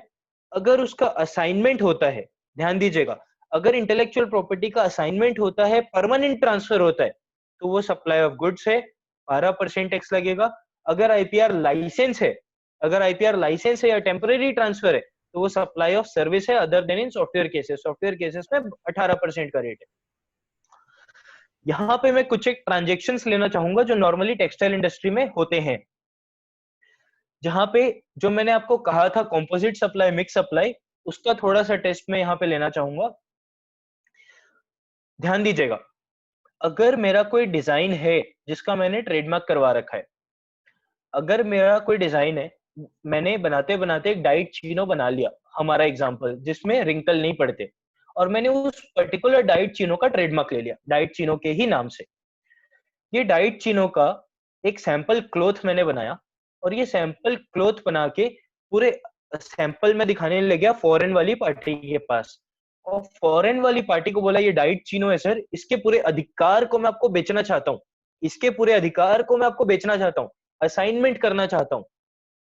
क्या ये सप्लाई ऑफ गुड्स है कि सप्लाई ऑफ सर्विस है? अनडाउटेडली, क्योंकि असाइनमेंट है, ये सप्लाई ऑफ गुड्स है। लेकिन अगर यही आदमी जाता और बोलता सर ये डाइट चीनो बनाने का प्रोसेस का मैंने पेटेंट करवाया हुआ है, ये प्रोसेस का मैं आपको लाइसेंस देना चाहता हूं ताकि आप भी डाइट चीनो बना सको, अगर ऐसा होता, ये प्रोसेस का पेटेंट होता, तो साथ में क्या हो रहा है, मेरी सर्विस है, लाइसेंसिंग सर्विसेज जो मैं दे रहा हूं, और साथ में क्लॉथ का टुकड़ा है जो मैं सामने वाले को दे रहा हूं। अब मैं टुकड़ा बोल रहा हूं, हो सकता है वो बड़े बड़े थान हो। इसके dominant intention supply concept, predominant element जिसका होगा उसको मैं उस चीज की सप्लाई मान के चलूंगा। जब तक मैं क्लॉथ को दिखाऊंगा नहीं, मैं अपने राइट्स नहीं बेच सकता। नेचुरली बंडल्ड है ये चीज, तो क्योंकि वो नेचुरली बंडल्ड है, और ना भी होती तो भी कोर्ट्स ने यही रेफर किया था, गैन एंड डंकी वगैरह के जजमेंट जो आए थे सुप्रीम कोर्ट के, उसमें यही किया था। इस टाइप की जो इनसेपरेबल सप्लाईज होती है उसमें जो डोमिनेंट इंटेंशन रहता है, जो मेरे केस में लाइसेंसिंग सर्विसेज का है, लाइसेंसिंग सर्विसेज का जो डोमिनेंट इंटेंशन है वो उस पूरी की पूरी सप्लाई को सर्विस बना देगा। एक ट्रांजैक्शन जो मुझे भूपेंद्र सर ने कल बताया था, टेक्सटाइल इंडस्ट्री में फॉरेन पार्टीज आती हैं या इंडिविजुअल्स जिनको खरीदना है सामान, वो हमारे शोरूम में आते हैं, वो हमारे डिजाइन्स देखते हैं, हमसे ले जाते हैं, 100 शर्ट का ऑर्डर दे देते हैं या 100 बेडशीट का ऑर्डर दे देते हैं। वो ऑर्डर में एक स्पेसिफिक कंडीशन रहती है कि सर आप 100 पीस तो बना लेना और वो 100 पीस आप मेरे को दे देना, पर 101th पीस उसकी नहीं बननी चाहिए। ध्यान दीजिएगा, कंडीशन क्या है? कंडीशन है कि 100 पीस आप बनाओ, 100 पीस आप मुझे दो, मैं खरीद के आ रहा हूं, मैं वो 100 पीस खरीद रहा हूं एज ए रिसिपिएंट। मैं आपके ऊपर कंडीशन क्या डाल रहा हूं कि सर 101 पीस आपकी सेम डिजाइन से नहीं बननी चाहिए। जब ये कंडीशन है तो वो कैसी सप्लाई है? वो गुड्स की सप्लाई है कि सर्विस की सप्लाई है? सर्विस क्यों सोच रहा हूं मैं?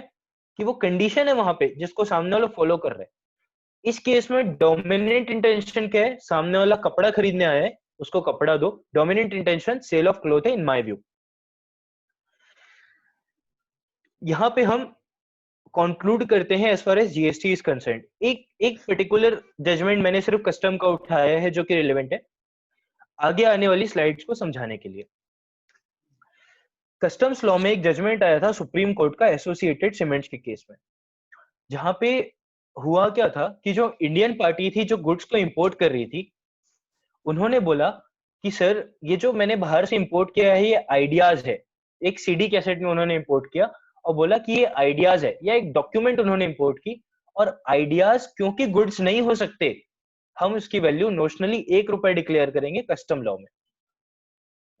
होप समझ पा रहे हैं।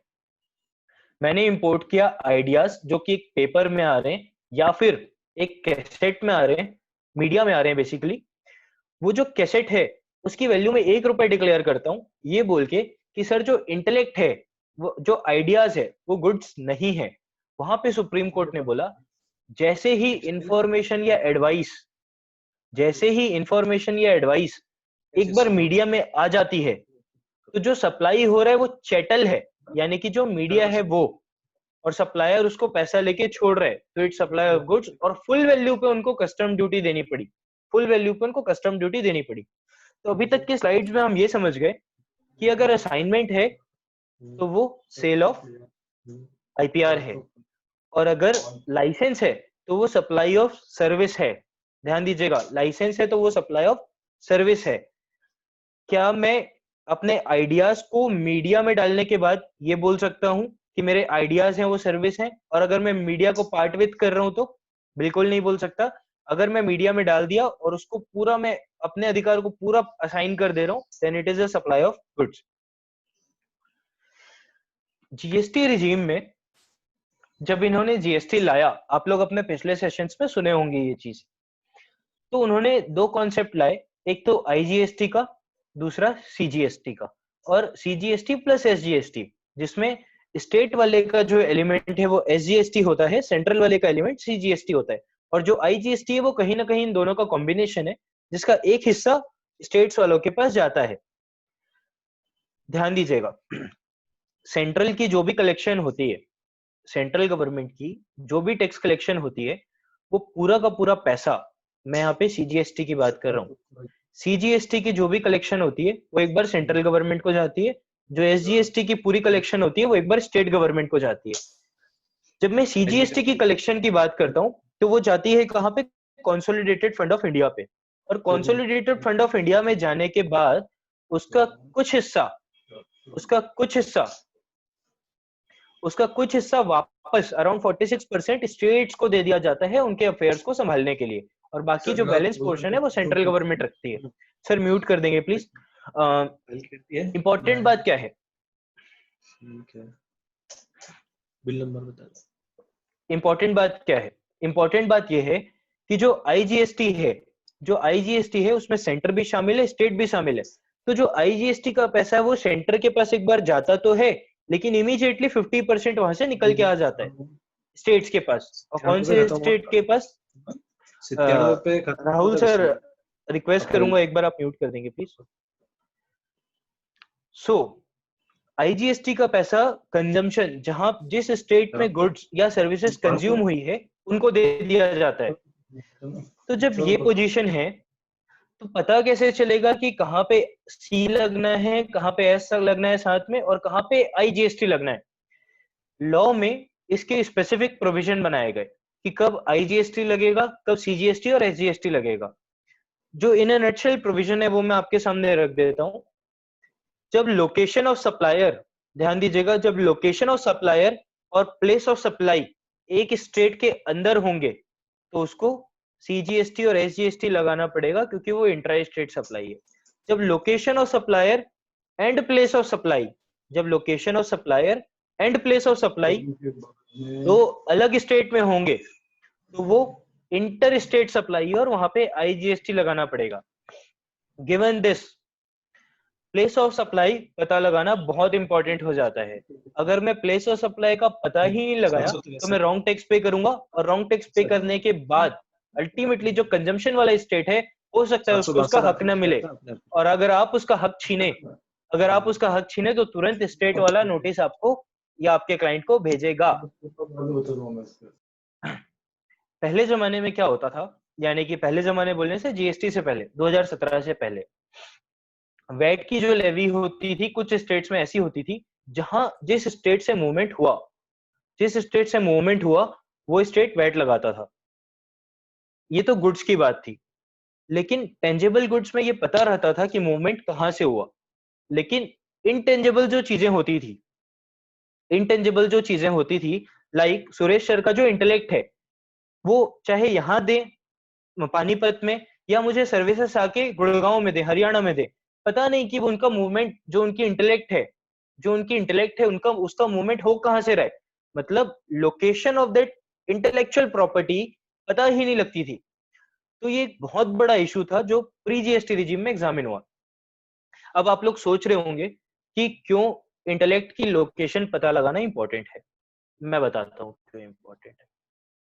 मैंने अभी आपको चीख चीख के एक बड़ा बहुत इंपॉर्टेंट प्रिंसिपल बताया कि जब लोकेशन ऑफ सप्लायर और प्लेस ऑफ सप्लाई दो अलग स्टेट में होंगे तो आईजीएसटी लगेगा, और अगर विद इन स्टेट होंगे तो सीजीएसटी और एसजीएसटी लगेगा। Location of supplier of goods कहीं भी डिफाइंड नहीं है और इंटेलेक्चुअल प्रॉपर्टी आपकी गुड्स हैं।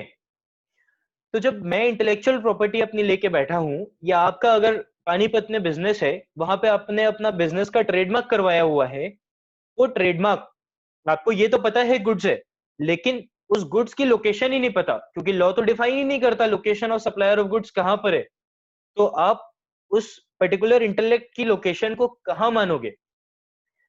यही प्रॉब्लम आई थी इनकम टैक्स में, ऑल्दो डिफरेंट प्रोविजंस के साथ।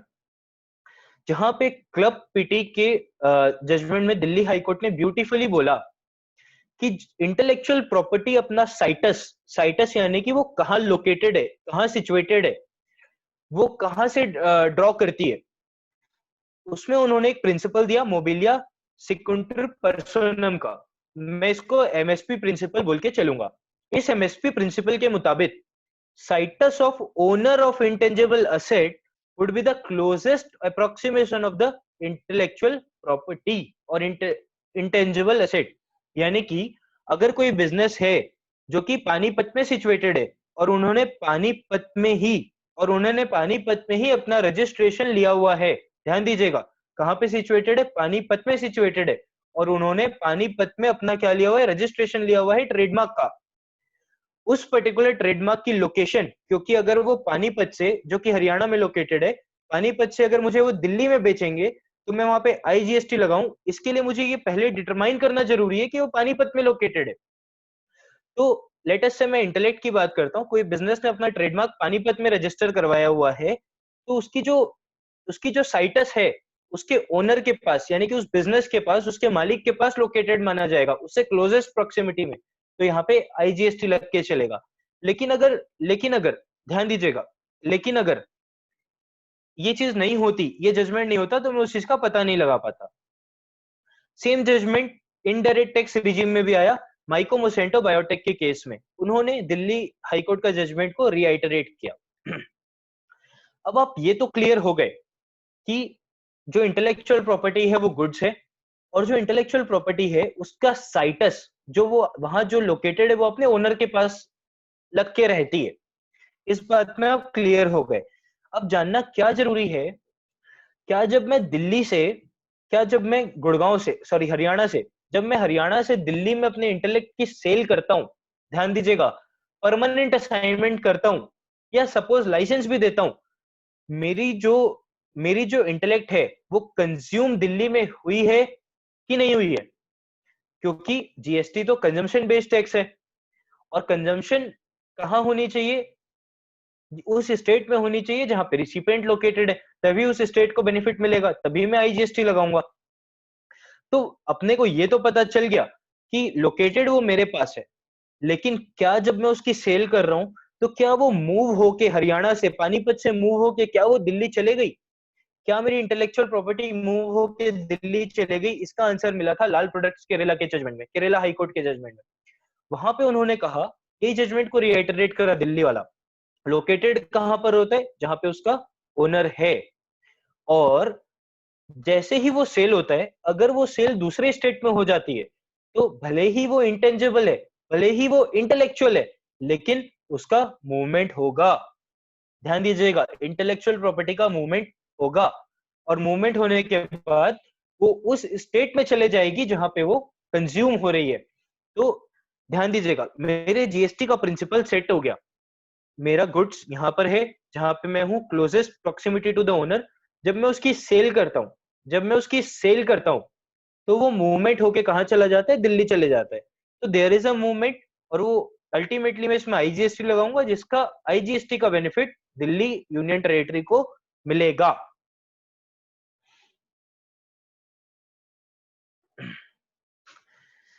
वापस से बात करते हैं जीएसटी लॉ की। जीएसटी लॉ में हमने ये तो अभी तक हमने ये समझ लिया कि वो गुड्स है, गुड्स के बाद उसका मूवमेंट भी हो सकता है। इश्यूज क्या हैं जीएसटी लॉ में? जीएसटी लॉ में इश्यूज ये हैं कि जब मैं गुड्स की बात करता हूं और उसकी डोमेस्टिक सेल की बात करता हूं, लाइक अपने जो गुड्स हैं वो with in India cell purchase हो रहे हैं, वहां पे प्लेस ऑफ सप्लाई आपके इंटेलेक्चुअल प्रॉपर्टी वाले केस में सिर्फ ये दो सेक्शंस हैं, दो इनफैक्ट एक सेक्शन के दो सब सेक्शंस हैं जो डिटरमाइन करते हैं, जो कि 10(1)(a) है और 10(1)(c) है। मैं एक बार 10(1)(a) को समझाने की कोशिश करता हूँ। 10(1)(a) क्या बोलता है? मैं अगर पानीपत में बैठा हूं और मैं अपने एक टेक्सटाइल का कंसाइनमेंट को दिल्ली बेच रहा हूं, तो जहां पे मूवमेंट टर्मिनेट फॉर डिलीवरी हुआ, ध्यान दीजिएगा, जहां पे मूवमेंट टर्मिनेट फॉर डिलीवरी हुआ, जहां पे डिलीवरी टर्मिनेट हुई इन सिंपल, वहां पे place of supply of goods हो जाएगी। यानी कि location of supplier Delhi, Haryana, place of supply आपका दिल्ली, तो वो आईजीएसटी लगवाता है सेक्शन 10(1)(a). अगर मैं ये मानता हूं कि उस जजमेंट को रिलाई करके इंटेलेक्चुअल प्रॉपर्टी राइट्स मूवेबल हैं, in that case undoubtedly 10(1)(a) लग सकता है, एक्सेप्ट जो इश्यूज है मैं नीचे बताऊंगा। एक सबसेक्शन है, उसका सब क्लॉज है 10(1)(c) का, 10(1)(c) जो बोलता है जहां पे सप्लाई में मूवमेंट इंपॉर्टेंट ही नहीं है, या फिर जहां पे सप्लाई मूवमेंट इन्वॉल्व करता ही नहीं, लाइक फॉर एग्जांपल मेरी कोई प्रॉपर्टी है, प्रॉपर्टी से बेटर एग्जांपल लेटेस्ट से मैंने कोई घर किराए में दिया, उस घर में पंखा लगा हुआ था, वो पंखा को मैं मूव कहीं नहीं करवाया, लेकिन जब मैं घर किराए में दिया तो मैं उसकी ओनरशिप ट्रांसफर किराएदार को कर दिया। तो जब मैंने उस फैन की ओनरशिप ट्रांसफर करी तब मूवमेंट तो हुआ नहीं, तो उसका जो कंजम्पशन है वह कहाँ माना जाएगा?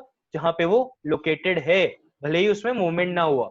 यानी कि मैं अगर हरियाणा में हूँ, हरियाणा की कोई प्रॉपर्टी मूवमेंट मैं रेंट पे देता हूँ, उसमें पंखा लगा था, उसकी ओनरशिप ट्रांसफर करता हूँ, ऑल्दो पंखा मूवेबल है पर अभी लटका हुआ है, और क्योंकि वो अभी हैंगिंग है, हैंगिंग पोजीशन में है, उस सप्लाई का मूवमेंट नहीं हुआ, और क्योंकि मूवमेंट नहीं हुआ उसको मैं विद इन हरियाणा सप्लाई मानूंगा, भले ही जो आपका किराएदार हो वो कहीं से भी आया हो।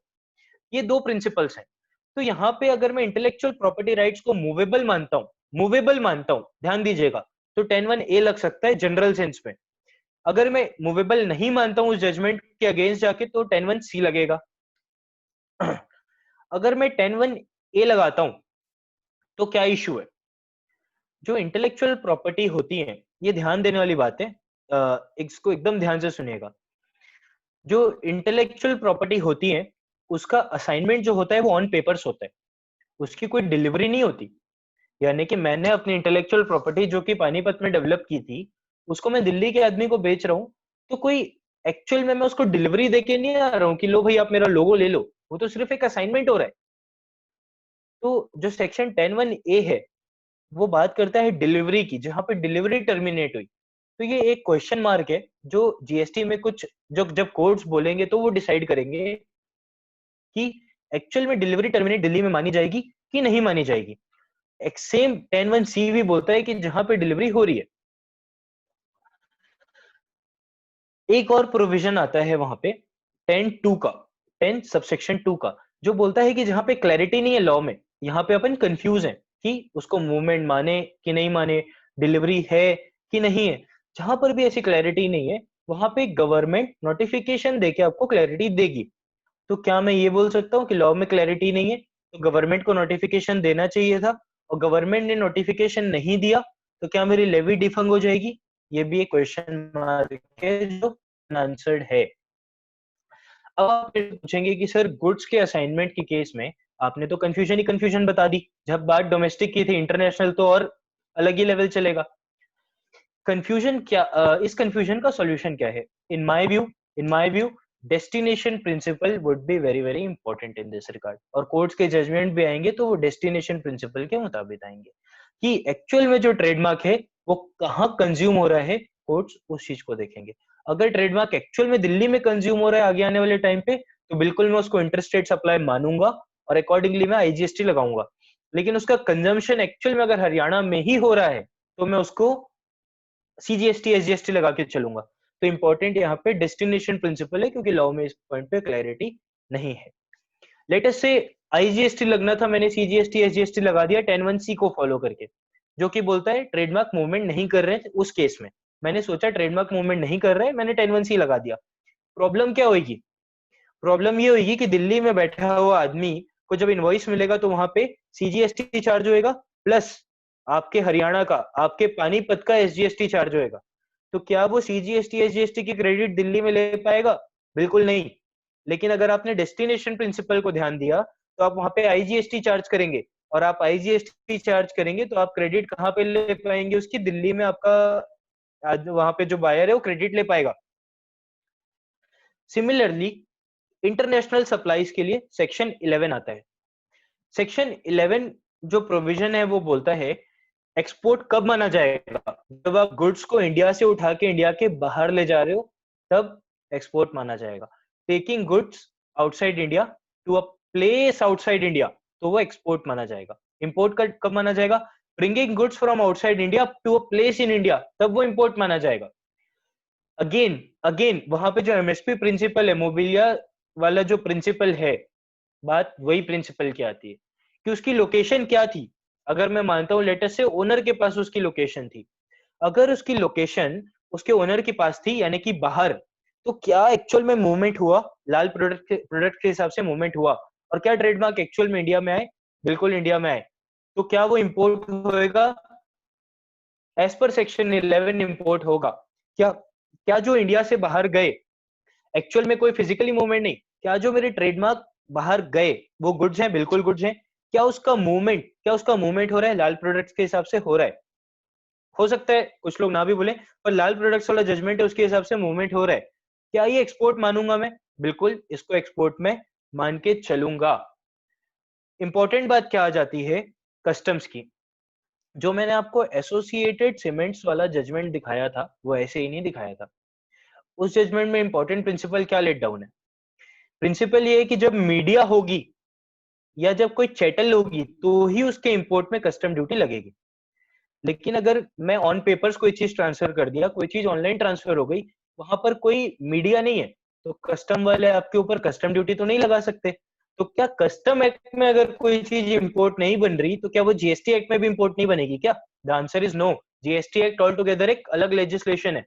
ऑल्दो उसकी लेविएबिलिटी आती है कस्टम्स लॉ से, पर GST एक्ट का जो इंपोर्ट का डेफिनेशन है उसमें वो कवर हो जाएगा, कि क्योंकि वो गुड्स है, गुड्स बाहर से आ रहे हैं और इंडिया में आ रहे हैं, तो GST लॉ का इंपोर्ट का डेफिनेशन में वो कवर हो जाएगा। ये बात आती है सेक्शन 11 की, जो कि प्लेस ऑफ सप्लाई डिटरमाइन करता है आउटसाइड इंडिया वाले केसेस में। तो अगर मैं इंडिया से एक्सपोर्ट कर रहा हूँ तो place of supply location of recipient होगी जो बाहर बैठा है। अगर मैं बाहर से इंपोर्ट करके ला रहा हूँ तो प्लेस ऑफ सप्लाई इंडिया में होगी, और अकॉर्डिंगली वहां पे IGST लगेगा हर केस में। इश्यूज क्या है? इश्यूज क्या है सेक्शन 11 के? सेक्शन 11 में जो आते हैं इश्यूज, वो आते हैं कि जो कस्टम टैरिफ एक्ट है, कस्टम टैरिफ एक्ट है, जब मैं गुड्स का इंपोर्ट करता हूं तो मैंने आपको बताया कि उसकी लेवी आती है कस्टम एक्ट से, और जो कस्टम टैरिफ एक्ट है वो इंटेलेक्चुअल प्रॉपर्टी राइट्स के लिए कोई चैप्टर हेडिंग सजेस्ट ही नहीं करता। तो क्या जब मैं इंपोर्ट करके ला रहा हूँ IPR का, क्या मैं इस बेसिस पे बोल सकता हूँ कि वो टैक्सेबल ही नहीं है? दूसरा इशू, क्या मैं ये बोल सकता हूँ कि जो प्लेस ऑफ सप्लाई है या जो रेट ऑफ टैक्स है वो क्लियरली डिफाइन नहीं है? क्या जो रेट ऑफ टैक्स है वो क्लियरली डिफाइंड नहीं है? और इनफैक्ट वो डिफाइन भी है, जो मैंने नोटिफिकेशन आपको दिखाया, तो वहां पे जो परमानेंट वर्ड आता है सर्विस वाले नोटिफिकेशन में, वो अपने आप में ही एब्सर्ड है। तो जब मैं ये सारी बातें बोलता हूँ, जब मैं ये सारी चीजों को बोलता हूँ, तो क्या क्या मैं उस बेसिस पे बोल सकता हूँ कि मैं उसमें टैक्स चार्ज नहीं करूंगा?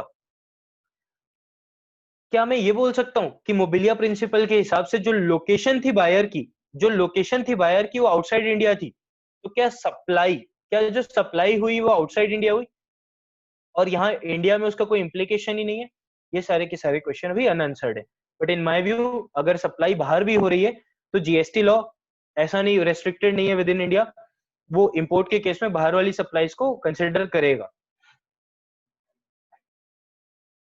नाउ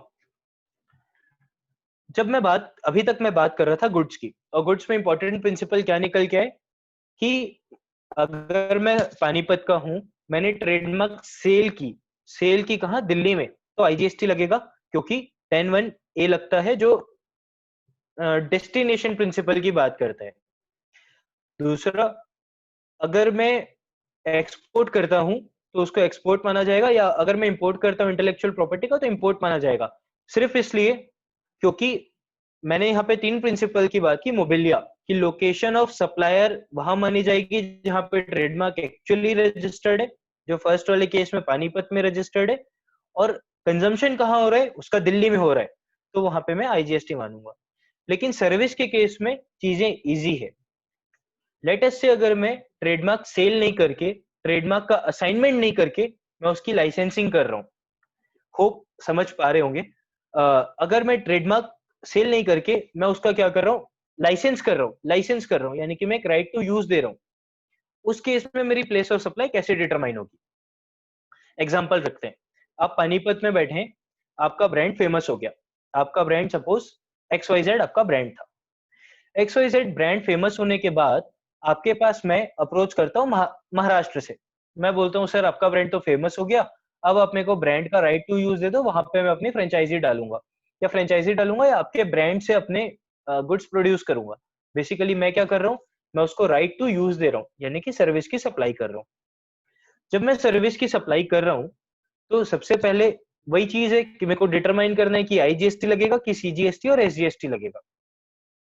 आईजीएसटी लगेगा उस बोलने के लिए वापस से वही 2 चीजें रिलेवेंट है कि सप्लायर कहाँ पे लोकेटेड है, रिसिपिएंट कहाँ पे लोकेटेड है, और अगर ये दोनों अलग अलग स्टेट में लोकेटेड हैं तो वो आईजीएसटी के लिए, और अगर ये दोनों सेम स्टेट में है तो सीजीएसटी और एसजीएसटी के लिए। इस केस में जो अभी मैंने एग्जांपल लिया, यहाँ पे लोकेशन ऑफ सप्लायर क्या है, पानीपत, कि मैं लोकेटेड पानीपत में हूँ। ध्यान दीजिएगा, location of supplier of service defined है। वो बोलता है कि अगर मैंने कहीं पे रजिस्ट्रेशन लिया हुआ है जीएसटी का, तो वो लोकेशन मेरी सप्लायर ऑफ सर्विस की लोकेशन होगी। अगर रजिस्ट्रेशन नहीं भी लिया है, कोई फिक्स्ड एस्टेब्लिशमेंट है, तो वो वाली लोकेशन होगी। अगर एक से ज्यादा प्लेस ऑफ बिजनेस है तो जो मोस्ट डायरेक्टली कनेक्टेड है वो मेरी location of supplier of service रहेगी। और अगर कुछ भी नहीं मिला तो जो मेरा रेसिडेंस है उसी को लोकेशन ऑफ सप्लायर मान लेंगे। तो जो प्रॉब्लम गुड्स के केस में थी कि लोकेशन ऑफ सप्लायर पता ही नहीं था, कि तभी मैं मोबिलिया प्रिंसिपल का यूज करके जो मेरी प्रॉपर्टी है, जो मेरी इंटेलेक्चुअल प्रॉपर्टी है, उसका मैं साइटस खोजने की कोशिश करता था। वो प्रॉब्लम सर्विस में है ही नहीं। सर्विस में तो जहां पे सप्लायर ऑफ सर्विस लोकेटेड है उसको डीम कर लिया है कि वो location of supplier of service वही है। और प्लेस ऑफ सप्लाई के लिए 2 सेक्शन आते हैं। अगर इंडिया में आपका ट्रांजेक्शन हो रहा है, जो अपने वाले एग्जांपल में महाराष्ट्र में हो रहा है, तो अगर महाराष्ट्र वाला बंदा जो आपके पास आया, पानीपत वाले आपके रजिस्टर्ड पर्सन के पास, अगर महाराष्ट्र वाला बंदा रजिस्टर्ड है, उस केस में आप अपने इंटेलेक्चुअल प्रॉपर्टी का जो लाइसेंस कर रहे हो उसमें आप आईजीएसटी लगाओगे कि वो रजिस्टर्ड पर्सन है। अगर वो रजिस्टर्ड पर्सन नहीं होता और मेरे पास उसका एड्रेस होता है, वो रहता है, तो भी मैं आईजीएसटी लगाता। और अगर क्या होता अगर मेरे पास उसका एड्रेस भी नहीं होता तो फिर मैं उसमें सीजीएसटी और एसजीएसटी लगा के चलता। Now second important thing, section 13(2), let us से वो एग्जांपल मैंने लिया, वहां बंदा महाराष्ट्र से नहीं आके वो आपके पास आया होता, कहां से? वो आपके पास आया होता आउट ऑफ इंडिया से, सपोज यूरोप से आया होता।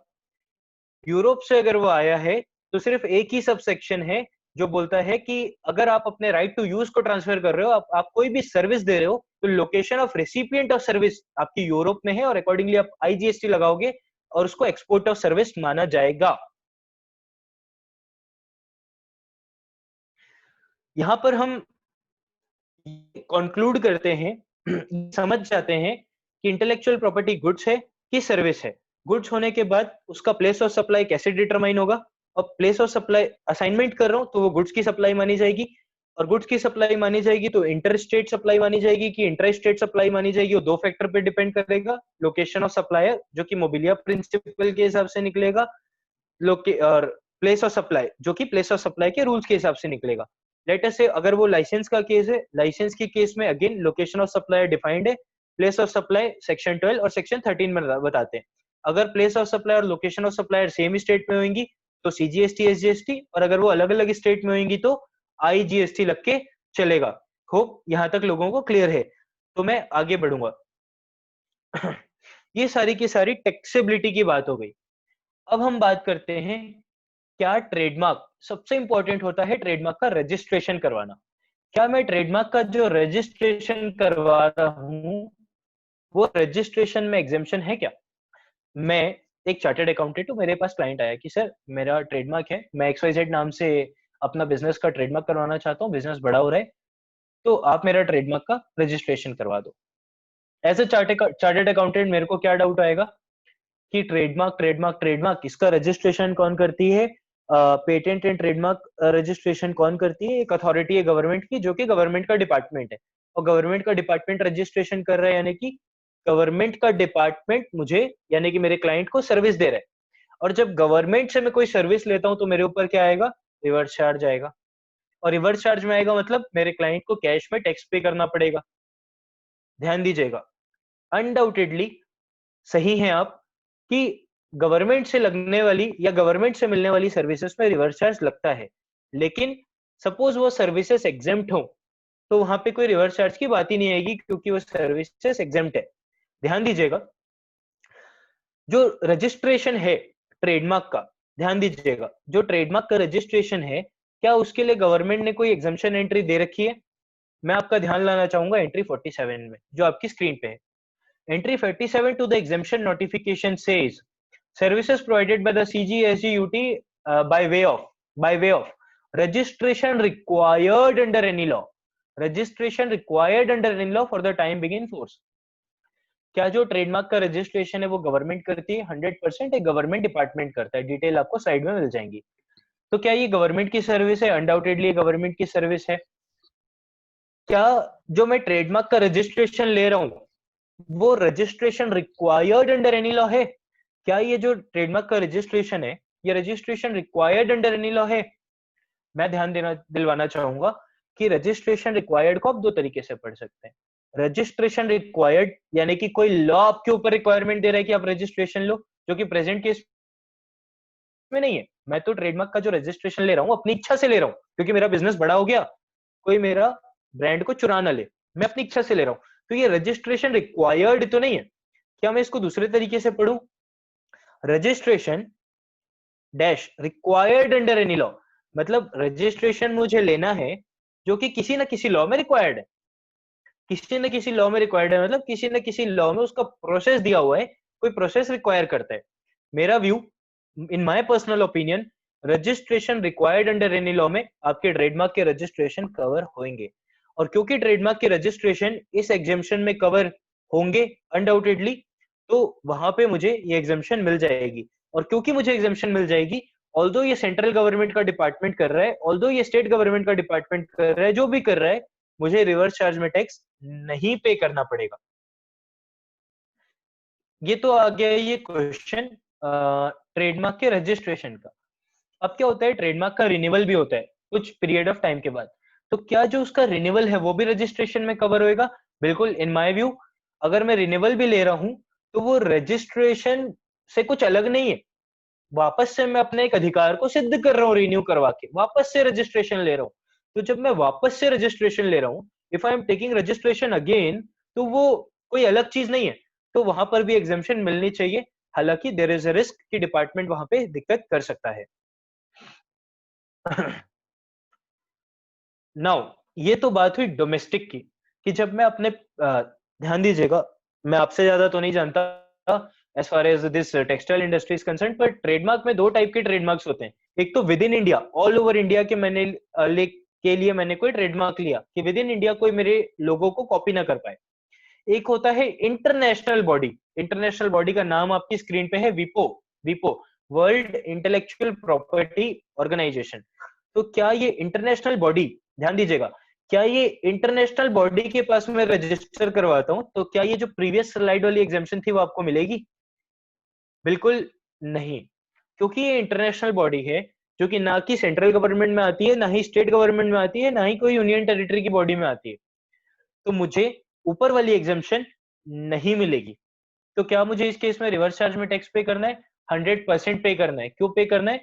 क्योंकि सप्लायर आपका आउटसाइड इंडिया है, आप रिसिपिएंट विद इन इंडिया हो और place of supply will be India.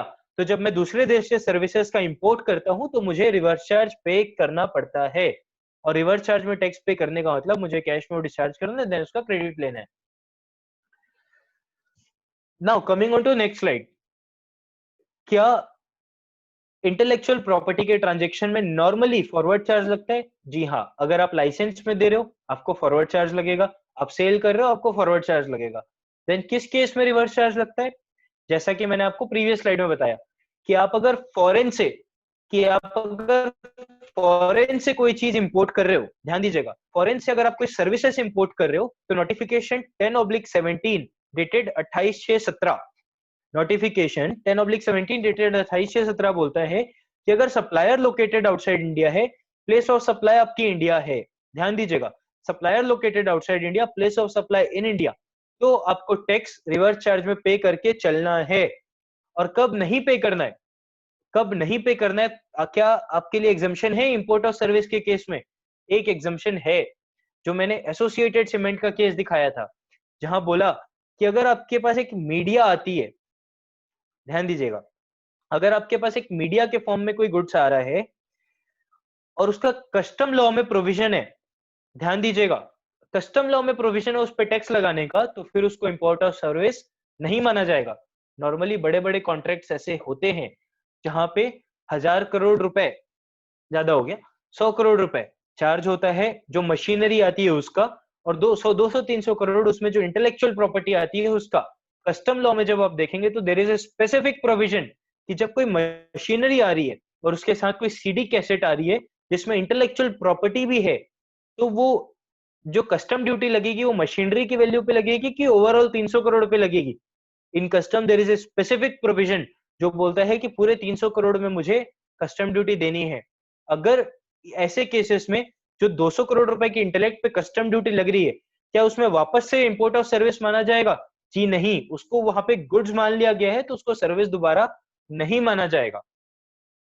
तो नॉर्मली आईपीआर के केसेस में फॉरवर्ड चार्ज रहेगा, लेकिन कुछ एक केसेस हैं, जैसे कि अगर मैंने गवर्नमेंट से जो रजिस्ट्रेशन लिया, वो अगर मैं इंटेलेक्चुअल प्रॉपर्टी सेल कर रहा हूं तो मुझे ही टैक्स पे करना है फॉरवर्ड चार्ज में, अगर मैं उसका लाइसेंस दे रहा हूं तो मुझे ही टैक्स पे करना है फॉरवर्ड चार्ज में, अगर मैं गवर्नमेंट से रजिस्टर करवा रहा हूं तो रजिस्ट्रेशन मेरा एग्जेम्प्ट है, जो प्रीवियस एंट्री में, वहां पे मुझे कोई रिवर्स चार्ज नहीं देना।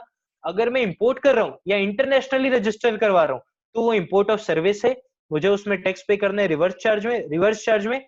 और अगर मेरी वैल्यू कस्टम वाले इंक्लूड कर रहे हैं तो वापस से मैं उसको इंपोर्ट ऑफ सर्विस नहीं मानूंगा। मैंने आपके लिए सिर्फ 3 केस स्टडीज यहाँ पे लाई हैं, जो case studies in my view बहुत बहुत इंपॉर्टेंट है। ध्यान दीजिएगा, again we will conclude in next 10 to 15 minutes. Company A जिसकी रजिस्टर्ड ऑफिस कहां पर है? दिल्ली में है, और छत्तीसगढ़ में उसका प्लांट लोकेटेड है। ध्यान दीजिएगा, रजिस्टर्ड ऑफिस दिल्ली में है, छत्तीसगढ़ में उसका प्लांट है। जितना भी बिजनेस होता है वो कहां से होता है? छत्तीसगढ़ से होता है, लेकिन रजिस्टर्ड ऑफिस जो अकाउंटिंग होती है, जो फंक्शनिंग होती है, वो दिल्ली से होती है।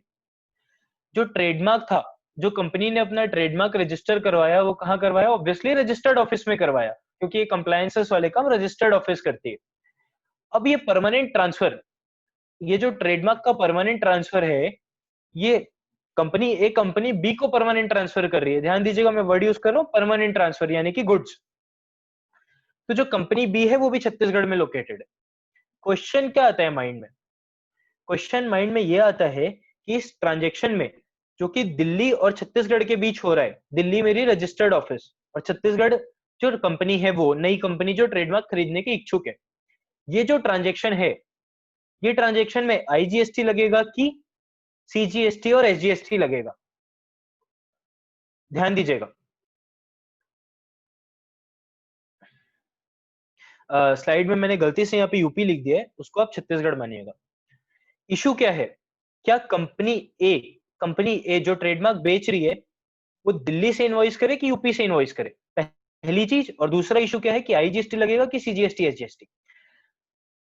जब मैं ऊपर साइटस वाले केस लॉस की बात किया था तो मैंने बोला था कि जो ट्रेडमार्क होते हैं उनका साइटस कहाँ होता है? जो ट्रेडमार्क होते हैं उनका साइटस होता है जहां पे उसका ओनर लोकेटेड है, जहां पे वो रजिस्टर हुए हैं। तो क्योंकि ये दिल्ली में रजिस्टर हुए हैं, तो मोबिलिया प्रिंसिपल के हिसाब से इनका साइटस दिल्ली में है, और जब वो छत्तीसगढ़ वाले को बेच रहे हैं तो आइडियली आईजीएसटी की इनवॉइस इशू करनी चाहिए। लेकिन कुछ केसेस हैं यूरोपियन यूनियन वैट के, इंटरनेशनल कोर्ट्स के, जो ये मोबिलिया प्रिंसिपल का एक एक्सेप्शन निकालते हैं। वो एक्सेप्शन क्या है? वो एक्सेप्शन ये है कि दिल्ली में तो रजिस्टर्ड ऑफिस है जहां से बिजनेस कुछ होता ही नहीं है, जो मेन बिजनेस है वो तो आपके छत्तीसगढ़ वाले प्लांट से हो रहा है। तो आपको जो इनवॉइस है वो आपको दिल्ली से नहीं रेज करके आपको छत्तीसगढ़ प्लांट से रेज करनी चाहिए, और अकॉर्डिंगली उसमें सीजीएसटी एचएसटी लगाना चाहिए, क्योंकि कंपनी बी भी छत्तीसगढ़ में लोकेटेड है। ध्यान दीजिएगा, दिल्ली की रजिस्टर्ड ऑफिस कंपनी ए की, छत्तीसगढ़ का प्लांट कंपनी ए का, और सर दिल्ली की रजिस्टर्ड ऑफिस, छत्तीसगढ़ का प्लांट, इन दैट केस दोनों कंपनी ए के हैं। कंपनी ए कंपनी बी को इनवॉइस कहां से इशू करे? अपनी रजिस्टर्ड ऑफिस से इशू करे कि छत्तीसगढ़ प्लांट से इशू करे? मोबिलिया प्रिंसिपल के हिसाब से जो हमने ऊपर डिस्कस किया था, उसका साइटस आता है दिल्ली, क्योंकि वो रजिस्टर्ड दिल्ली में, उसका ओनर दिल्ली में। लेकिन उसका एक्सेप्शन एक इंटरनेशनल कोर्ट्स ने बोला कि दिल्ली में अगर कोई बिजनेस ही नहीं है, छत्तीसगढ़ के प्लांट से सारा बिजनेस होता है, तो जो आपका ट्रेडमार्क है उसका साइटस दिल्ली से चेंज होके ऑटोमेटिकली छत्तीसगढ़ में आ गया है, उसका साइटस मूव हो गया, वो बिजनेस साइटस वहां पर आ गया है। तो जब वो बिजनेस साइटस वहां आ गया है, तो इंटरनेशनल कोर्ट्स ने बोला कि आपने जो इनवॉइस रेज करनी है वो बिजनेस साइटस वाली जगह से करनी है। पर इन माय व्यू, क्योंकि इंडिया में ऐसे कोई डायरेक्ट जजमेंट नहीं है, तो हम उसका साइटस दिल्ली ही मान के चलेंगे, और अकॉर्डिंगली दिल्ली से कंपनी बी को छत्तीसगढ़ के लिए आईजीएसटी की इनवॉइस रेज करेंगे। और डेस्टिनेशन प्रिंसिपल के हिसाब से, ध्यान दीजिएगा, डेस्टिनेशन प्रिंसिपल के हिसाब से जो रेवेन्यू है वो छत्तीसगढ़ को ही फ्लो होगी, तो छत्तीसगढ़ का इसमें कोई नुकसान नहीं है, चाहे मैं इनवॉइस दिल्ली से रेज करूं, चाहे मैं मेरे छत्तीसगढ़ प्लांट से रेज करूं। होप ये केस स्टडी क्लियर हो गई होगी। दूसरी केस स्टडी, कंपनी बी जिसने ट्रेडमार्क करके लाया, ये वाला एग्जांपल से कंटिन्यू ही मान, कंपनी बी छत्तीसगढ़ में है और वो ट्रेडमार्क परचेज करके लाई कंपनी ए से, और उसे जो इनवॉइस मिला वो आईजीएसटी का इनवॉइस मिला। अब कंपनी बी जो है वो अपने आप में एक बड़ी कंपनी थी, और क्योंकि वो बड़ी कंपनी थी तो उसके ऑल ओवर इंडिया, सिर्फ छत्तीसगढ़ में नहीं, उसके आपके हरियाणा में, दिल्ली में और कई जगह पे, उसके तेलंगाना में उसके प्रेजेंस थे, बेंगलोर में उसका प्रेजेंस था। तो क्या ये जो ट्रेडमार्क खरीद के आई उसमें करोड़ों रुपए का जो इनपुट टैक्स क्रेडिट है, क्वेश्चन ये आया कि ये इनपुट टैक्स क्रेडिट को कहाँ लेना चाहिए? कहाँ लेना चाहिए मतलब क्या ये पूरा का पूरा इनपुट टैक्स क्रेडिट छत्तीसगढ़ वाला प्लांट खरीदेगा, पूरा का पूरा प्लांट लेगा, कि अक्रॉस द लोकेशन ये डिस्ट्रीब्यूट होएगा? यहाँ पे जब हम एग्जामिन करते हैं तो ये चीजें निकल के आती हैं कि सेक्शन 16 बोलता है कि हर एक रजिस्टर्ड पर्सन, नॉट पर्सन, हर एक रजिस्टर्ड पर्सन जो कि इनवर्ट सप्लाई ऑफ गुड्स और सर्विस ले रहा है वो क्रेडिट ले सकता है। पर्सन और इनवर्ट सप्लाई ऑफ गुड्स और सर्विस, जब मैं देखा कि इनवर्ट सप्लाई ऑफ गुड्स और सर्विस क्या होती है, वो डिफाइंड है सेक्शन 267 में, मैं ये पाया कि जब एक पर्सन इनवर्ट सप्लाई लेता है, इसका मतलब वो रिसिप्ट करता है गुड्स को और सर्विसेज को, चाहे परचेज से चाहे कैसे भी। रिसिप्ट का मतलब जब मैंने खोजा तो मुझे ये पता चला कि whoever person has received the supply would be entitled to avail the credit। यानी कि इस केस में जब जो ट्रेडमार्क कंपनी ए ने बेचा और कंपनी बी ने खरीदा, कंपनी बी ने खरीदा एज अ होल, ना कि उसके छत्तीसगढ़ वाले जीएसटीआईएन ने खरीदा, उस केस में जो पर्सन है वो कंपनी बी है, और सर्विस रिसीव किसने की है? क्योंकि उसको उसकी सारी की सारी लोकेशन, चाहे उनकी छत्तीसगढ़ की, चाहे तेलंगाना की, चाहे उनकी दिल्ली की, चाहे हरियाणा की, चाहे उनकी सारी की सारी लोकेशन उसको यूज कर रही है, तो जो रिसिप्ट हो रही है वो हर पर्सन को हो रही है। और क्योंकि हर पर्सन को हो रही है, ये इनपुट टैक्स क्रेडिट पे अधिकार सिर्फ छत्तीसगढ़ का नहीं है, इस इनपुट टैक्स क्रेडिट पे अधिकार सारी की सारी एंटिटीज का है। इस केस में क्या छत्तीसगढ़ को पूरा का पूरा इनपुट लेना चाहिए? इन माय व्यू नो, ये कॉमन इनपुट है।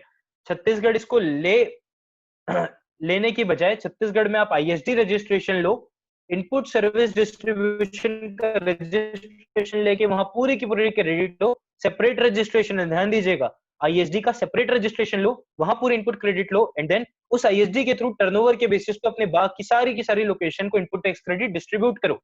Even cross share is also not suggested, क्योंकि छत्तीसगढ़ में पूरा का पूरा क्रेडिट लेना ही सजेस्टेबल नहीं है इस केस में। Next case study is different. वहां पे एक 100 ईयर ओल्ड कंपनी है, लाइक कोई ब्रांड है, सपोज 100 ईयर ओल्ड कंपनी का अपने आप में एक ब्रांड बन जाता है। शुरू में उनकी प्रेजेंस सिर्फ आपके हरियाणा में थी, धीरे धीरे बढ़ते बढ़ते अक्रॉस द इंडिया उन्होंने 15 स्टेट पे रजिस्ट्रेशन ले लिया। ब्रांड कहां पर है? ब्रांड रजिस्टर्ड किसने करवाया था? जो उनकी पहली लोकेशन थी 100 साल पहले, मैगी हो या कोई भी बड़ी कंपनी हो, उसने करवाया था ब्रांड रजिस्ट्रेशन। जो कि कहां पर रजिस्ट्रेशन हुआ था? उनकी रजिस्टर्ड ऑफिस जो कि हरियाणा में बताई मैंने। लेकिन अब उस ब्रांड का यूज कौन कर रहे हैं? 15 लोकेशन कर रही है। क्या मैं 15 लोकेशन से कुछ चार्ज कर रहा हूं? नहीं कर रहा हूं। जो मैंने शुरू में सप्लाई समझाई थी, तो मैंने क्या बोला था? Sale, transfer, barter exchange, lease, licence, rental, disposal, made or to be made for a consideration. लेकिन मैंने बोला था शेड्यूल 1 की कुछ सप्लाईज हैं जहां पे कंसिडरेशन ना भी हो तो भी वो सप्लाई मान ली जाएगी। और शेड्यूल 1 में एक बात लिखी हुई है कि जब आप अपने रिलेटेड पर्सन को कोई सप्लाई देते हो, जब आप अपने रिलेटेड पार्टी को कोई सप्लाई देते हो, तो रिलेटेड पार्टी आपको पैसा दे या ना दे, आपकी डिस्टिंक्ट पर्सन आपको पैसे दे या ना दे, वो सप्लाई मान ली जाएगी।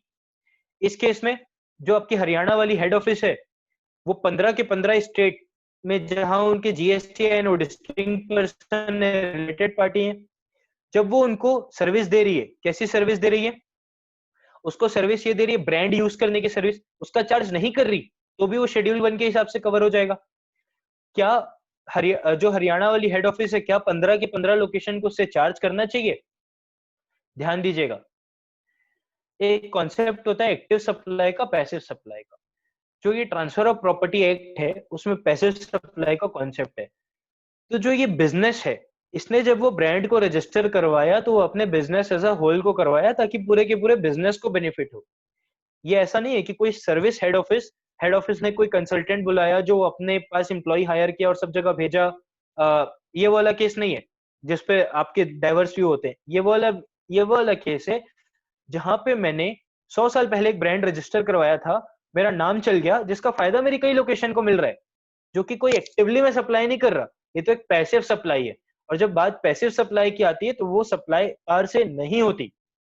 दूसरी बात, ब्रांड 100 साल पुराना था, अगर मैं बोलता हूं कि मेरी 15 लोकेशन को मैं यूज करने दे भी रहा हूं, तो जीएसटी नहीं आया था, उससे पहले मैंने दिया है, तो वो सप्लाई इस एंगल से भी नहीं बनेगी, वो जीएसटी में टैक्सेबल नहीं होगी। फर्दर जो मैंने ब्रांड लिया वो मेरे बिजनेस के पर्टेनिंग है, ना कि एक पर्टिकुलर स्टेट के पर्टेनिंग है।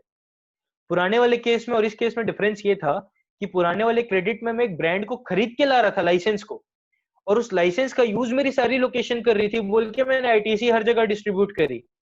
यहाँ पे मैं ब्रांड खरीद के नहीं लाया हूं, मेरा खुद का ब्रांड है जिसका बेनिफिट सबको मिल रहा है। ये अंतर है।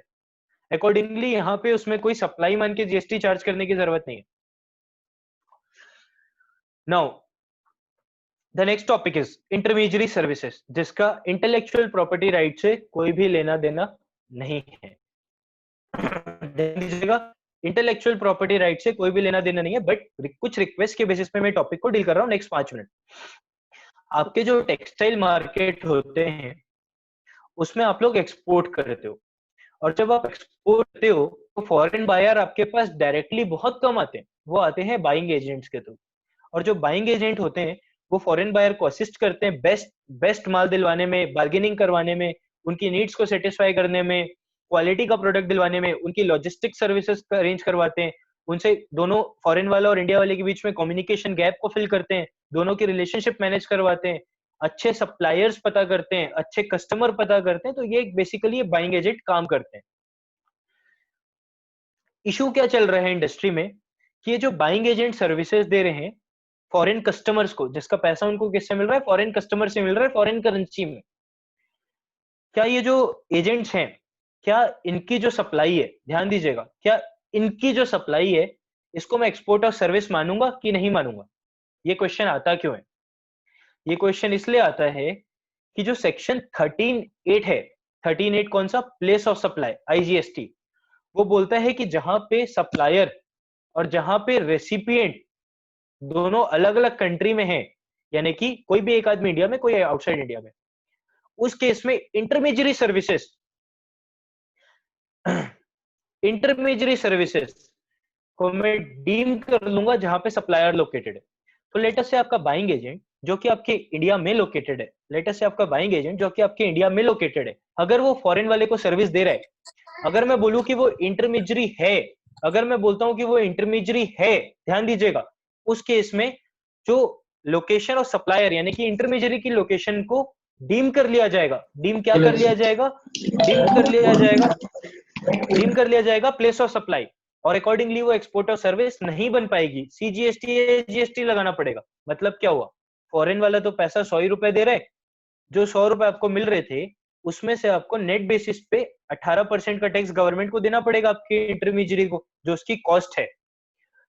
ध्यान दीजिएगा, जो आपके टेक्सटाइल मार्केट में जो इंटरमीडियरीज होते हैं, क्या वो जीएसटी के लिए वो इंटरमीडियरी है जिसकी लोकेशन को प्लेस ऑफ सप्लाई को डीम कर लिया उसकी सप्लायर की लोकेशन में?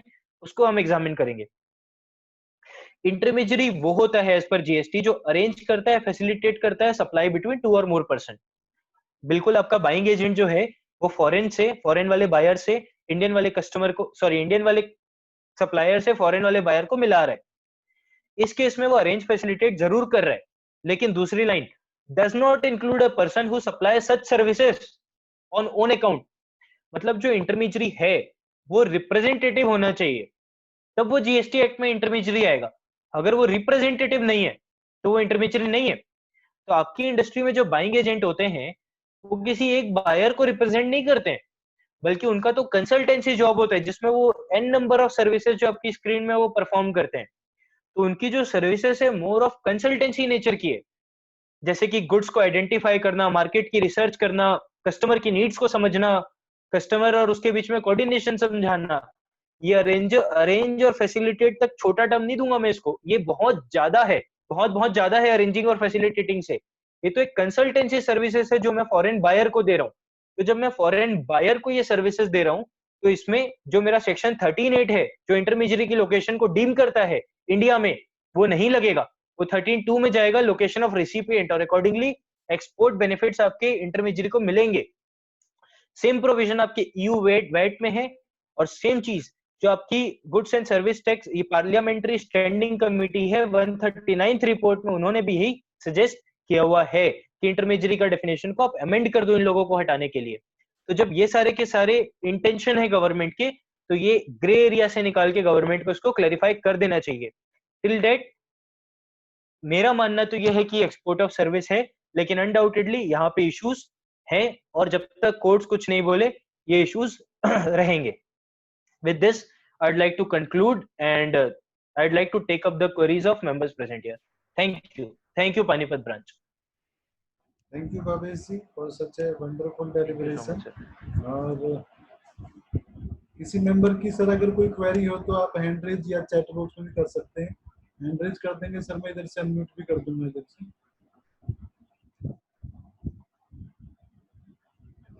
चलिए भावेश सर, आज शायद मुझे लगता है आपने इतना अच्छा डेलिब्रेट किया है कि मुझे लगता नहीं किसी को क्वेरी है। दोनों बातें हो सकती है दोनों बात हो सकती है, या तो किसी को समझ में नहीं आया और या तो सबको समझ में आ गया। नहीं सर, ना समझ में आने वाले तो फिर आपने इतना अच्छे से बताया ना, मुझे लगता नहीं कि किसी को ऐसा होगा कि समझ में नहीं आया। Thank you sir. बाकी बस एक छोटी सी चीज मैं ही पूछ रहा था सर, मेरी जी क्वेरी है कि बताइए सर। अगर जैसे गिफ्ट ट्रेडमार्क जैसे हमने कहा कि गिफ्ट भी दिया जाता है, मैंने जैसे लास्ट टाइम बात की आपसे, तो बिल्कुल गिफ्ट के केस में कोई जीएसटी का, जैसे हम कहते हैं भी गिफ्टेड आइटम का हमें आईटीसी रिवर्स करना पड़ता है, तो is it applicable to trademark also, IPR also, या समथिंग एल्स कुछ और है सर इसमें? सर सबसे पहले अपने को ये समझना है कि ट्रेडमार्क को मैं गिफ्ट दे सकता हूँ या नहीं दे सकता हूँ।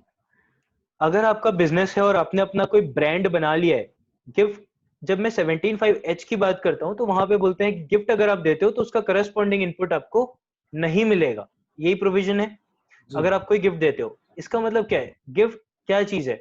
गिफ्ट नॉर्मली ऐसी चीजें हैं जो मैं बिजनेस के लिए लेके आता हूँ, या कुछ चीज खरीद के लेके आया उसको मैं सामने वाले को गिफ्ट दिया। ट्रेडमार्क ऐसा है ही नहीं जो गिफ्ट दिया जा सके। ट्रेडमार्क का तो लाइसेंस दिया जाता है या ट्रेडमार्क को परमानेंट ट्रांसफर किया जाता है। Trademark in my understanding trademark को गिफ्ट दिया ही नहीं जा सकता। फिर भी हाइपोथेटिकली मैं मानता हूं कि ट्रेडमार्क अनडाउटेडली ट्रेडमार्क गुड्स है और मैं ट्रेडमार्क को किसी और को दे सकता हूँ। लेट अस से मैं उसको फ्री में दिया, खुश होके कि now this person is a good entrepreneur और वो मेरा ब्रांड को अच्छे से यूज कर लेगा। तो जब मैं बात करता हूँ तो मैं गिफ्ट भी देता हूँ, इन दैट केस ऑल्सो मेरे कोई इनपुट है ही नहीं जो ट्रेडमार्क को मैंने ट्रेडमार्क के लिए लाई हो। पहली बात, जब मैं ट्रेडमार्क को किसी से खरीद के लाऊंगा तो ऑब्वियसली मैं उसको चाहूंगा कि मैं बिजनेस में यूज करूं, और दूसरी बात, जब मैं उसको बिजनेस में यूज करूंगा तो मैं उसका इनपुट ले सकता हूँ। अगर मैं ट्रेडमार्क खुद का मेरा सेल्फ जनरेटेड है हेलो जिसको मैं खुश होके किसी को दे दिया, in that case there hello is very least possibility. Hope I am clear, sir.